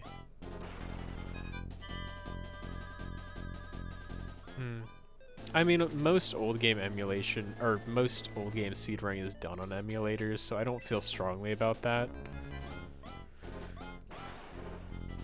I mean, I speedrun on an emulator. At least in Kid Chameleon, we had rules about which emulators you could use, especially towards the end of the period I was speedrunning in. The rules were relatively strict to remove the advantage certain ones had, but yeah. I was level increased to 11, speed increased by 1. And it depends on which non-emulated version you use, honestly.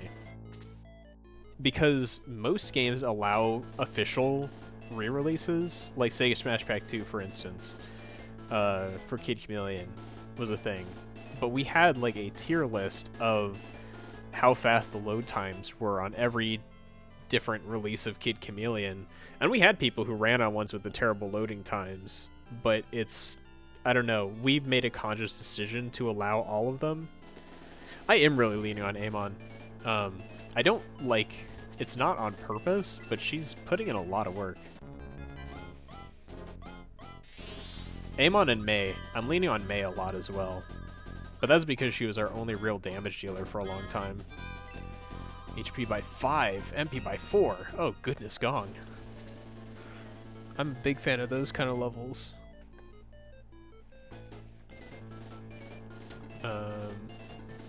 It felt like Gong had been falling behind for a little while. Maybe that's why. I was holding out for that. Bing bang. Yep, this is the randomness I was talking about. And but it's like, I don't know, if I sit back and think about it, I'd be like, oh, I was missing out on all those stats, then it sucks. But in the moment when it's like, oh, +4, that feels great.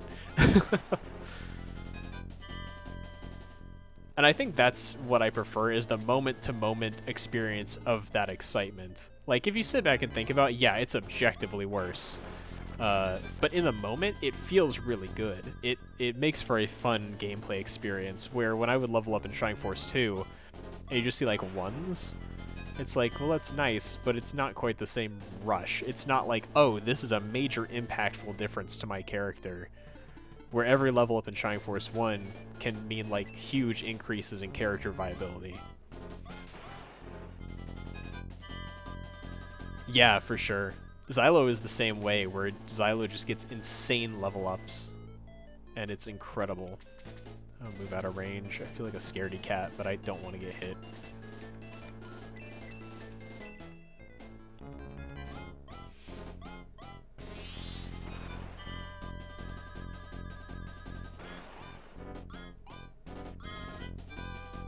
Oh, well, I mean, speedrun.com only tracks runs that are submitted to that site. So unless somebody wants to submit that run, like, I mean, if you dislike that, you could take that Pac-Man run and submit it in the name of that other runner, and then, you know, it could get verified onto that board. But that's the problem with most speedrun sites. Like, most speedrun and high score and whatever sites don't go around and do a bunch of checking, because, like, who's going to? Each game's board is run by volunteer moderators, so it's like, it's not like you can force them to go and look.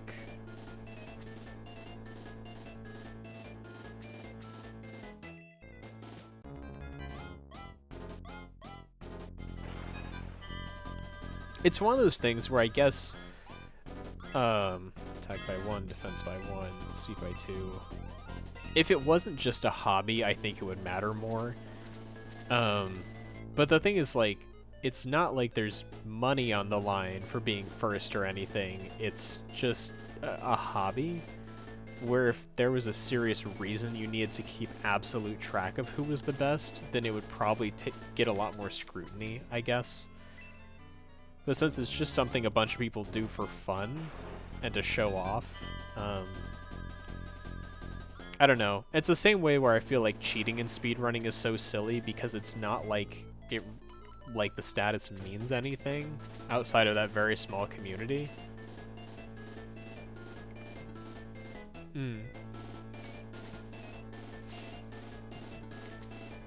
Well, and that's where you run into some games in speedrunning actually cut out the loads, where they retime it, cutting out any loading.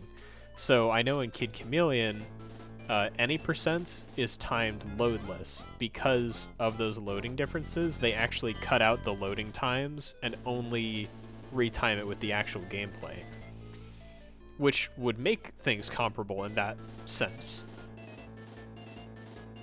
The only time then it becomes an issue is when there is additional lag on a platform that occurs during gameplay that wouldn't be accounted for with loading times, which can sometimes be mitigated by an in-game timer if the game has one. So there are games and communities that try to combat the platform advantage. I feel like definitely in an ideal world, you know, all of them would take that method, but it also takes time, especially for long speedruns. It could take a great deal of time to go through and retime the whole thing. Like, I've retimed stuff and tracked time on my own for some of the games that I moderated for a while, and it's a pain to have to sit through somebody's multiple-hour run and retime it. Blah. Like, no one wants to do that, really. So unless you're competing at the top level, it's not super common.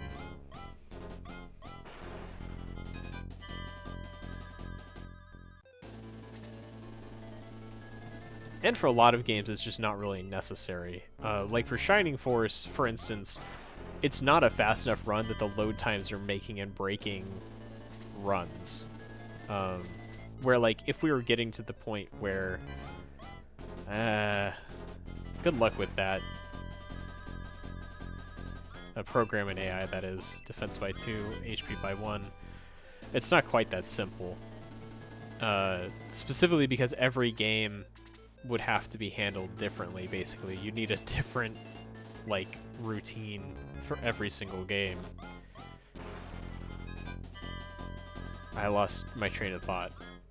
But where it's like, unless you have games where that load time could actually be making and breaking the difference between different people's runs, there's not a real point to tracking the time that minutely. Because, you know, Shining Force runs, there's entire minutes between times, and that's not load times that are making the difference. That's, you know, just gameplay. But that's where, like I mentioned, Kid Chameleon any percent is, like, literally a run of less than 2 minutes. So it, like, those load times matter when you're doing a run that short. Yeah. I mean, I've got my flying car parked out back. I don't know where you keep yours, but...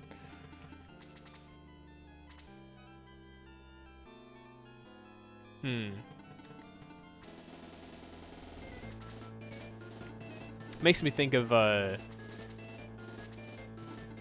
whatever that actress was recently or something who claimed to be, like, the first female lead in an action movie or something. And it's like, we've had that since the 90s. Not even the 90s, I believe it was, like, people trace it back to, like, the 70s or something. Was the first you could actually count, and it's just...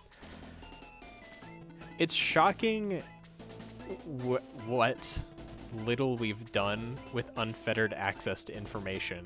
How ignorant people still are. Yeah, that one. I couldn't remember who it was. I just remembered that, like, it was a thing they said, and it was like, what are you talking about? Yeah, it's just a lack of paying attention to anything outside yourself. We have so much information at our fingertips, and so few people use it.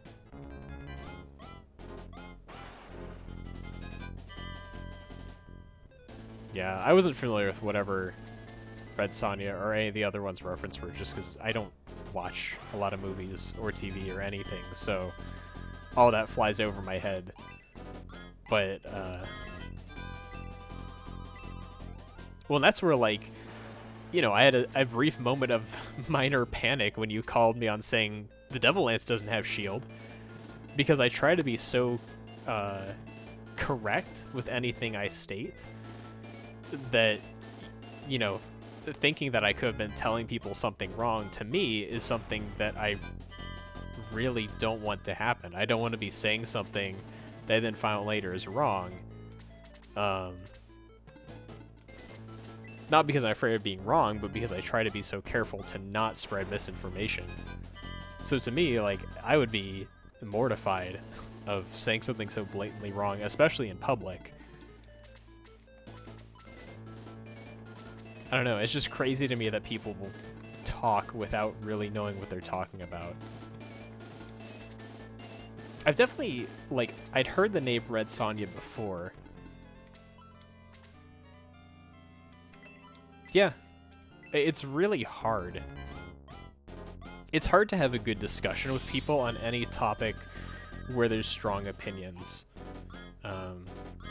As somebody who tries to be relatively moderate in most of my opinions on anything, games, movies, life, whatever, it's really frustrating to be able to not be able to express that nuance in conversation.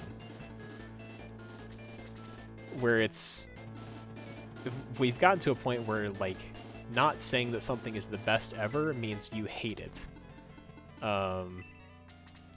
Or not specifically saying that you're against something means that you support it, and it's like, this is ridiculous.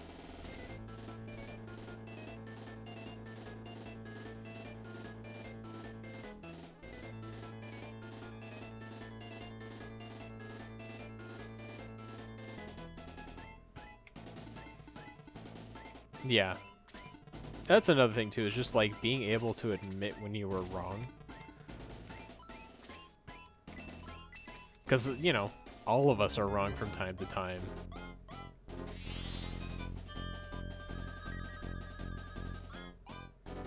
But, there's a big difference between being wrong and accepting and admitting you were wrong, and being wrong and then trying to dig in your heels and reframe the question. Because didn't that same actress who said she was, like, the first female action star say something, like, crazy when confronted with the fact she was wrong? Like, didn't she try to reframe the question in some weird way to make herself still right when she was not? I don't know. It's just weird, and it's disappointing.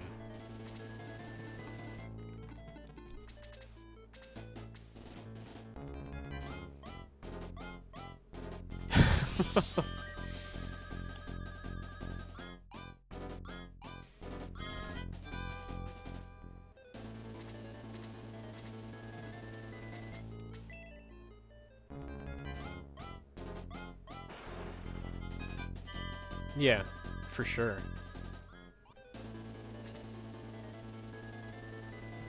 Yeah, I love the fact that trivia fact that he's just supposed to be a dark priest and he's not. It's so weird that he's here.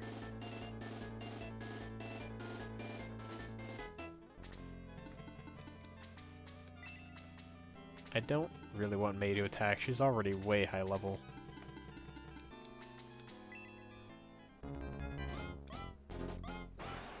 It's so weird seeing him this far from the circus battle.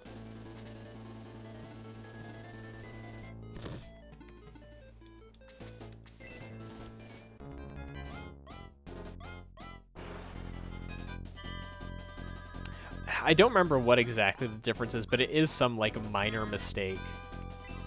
Attack by 1, defense by 1.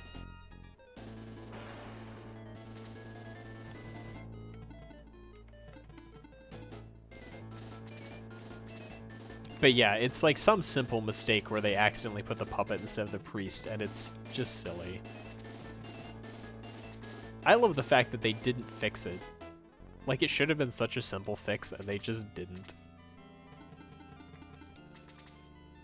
There's a similar thing in Kid Chameleon where there's a level that has some, like, messed up background sprites. Instead of fixing it, they just slapped some blocks on top of it to cover the mistake. I want to say it's in the crypt, but I could be wrong. But it's like, they just stuck some blocks over it so you couldn't see the messed up background.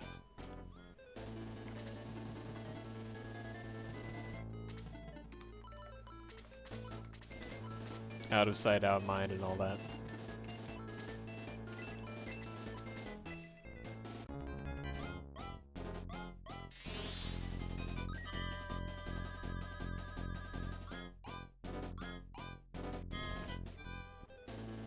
Yeah.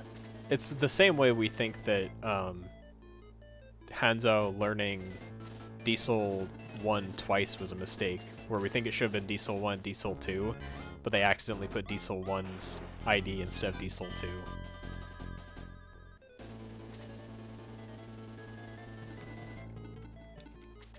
I don't want Bobzak to delete my bird, so I'm just gonna stay out of range.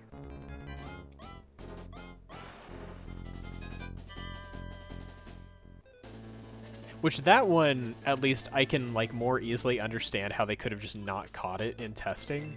But I'm baffled to how this evil puppet slipped through. Like, was there just not communication and whoever was on the QA team just, like, assumed that that was supposed to be there? Because even on a casual playthrough, it seems weird.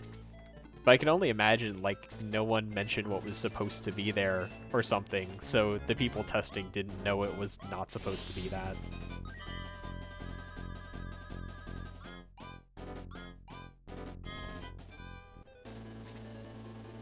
What else can I heal for some extra experience? You're injured, but you're also way out of range. Oh, no, I can get there. I forget what he has in Gaiden 1.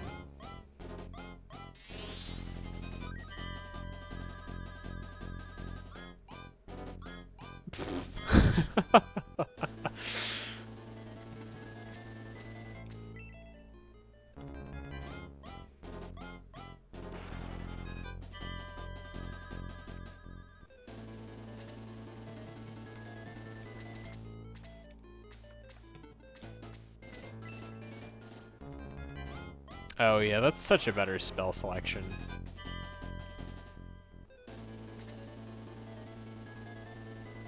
See, forget about needing Domingo's other spell selection. Where's Amigo?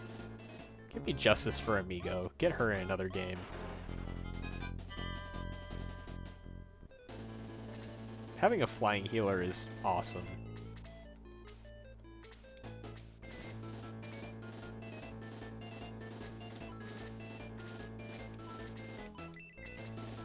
Ah, he recovered.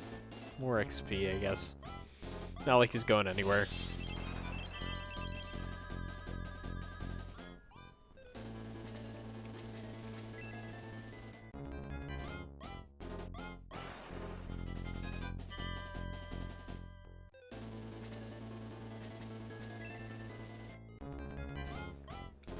You would think it should be Amiga. For some reason it isn't. My only explanation is she was named by someone who speaks Japanese and not Spanish. Max, take the ship, but please spare my life, please. I guess so, dude. I have to anyway. Thank you. Take the ship. Go after Dark Soul. Balbazak, you betrayed me. No, please, Dark Soul, leave me in peace. You disgust me, Balbazak. Leave you in peace? I'll leave you in pieces. Forgive me. Too late, worm. Receive your punishment for failure. You would have to check what Amigo's name is in the Japanese version. I am dying, Max. You must kill Dark Soul. Free Runefrost. Take the ship, as that fool said. You will not survive the Baba debacle, Wasaka. Bo. You will not survive the voyage. Ha, ha, ha. Thus did the Shining Force free Uranbatol and set sail for a land of legend. We end the great fortress of Balbazak. Yeah, I knew a guy who kind of looked like Balbazak and kind of talked like that. I love me some Bobobo. Chapter 5, Gateway to the Hidden Shrine. After a week at sea, sentries spot a horde of monsters approaching the ship. It's been a long time since I watched Bobobo, but I actually do own the full DVD set of the English version. The ship is surrounded by monsters, Max. Prepare to defend it. Alright, give me back to Max so I can go below decks, please. I want off Mr. Boat's Wild Ride.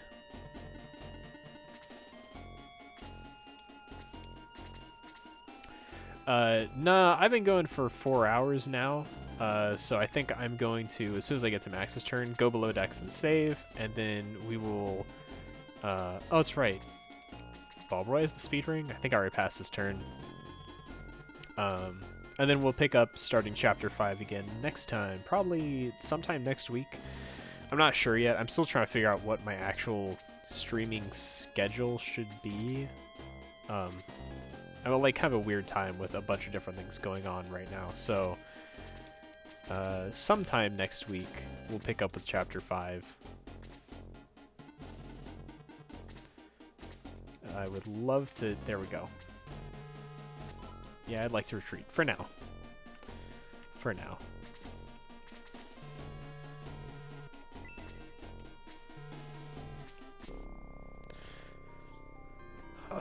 Thanks, guys. Hope you have good holidays as well. Hope you have some good time off and maybe with your families and anything else you're doing. Gonna save. Bam, bam. Bam. Alright, and with that, I'll catch you all next time. Thank you so much for hanging out and chatting and all the nonsense and all the fun. Good night. Have a lovely evening.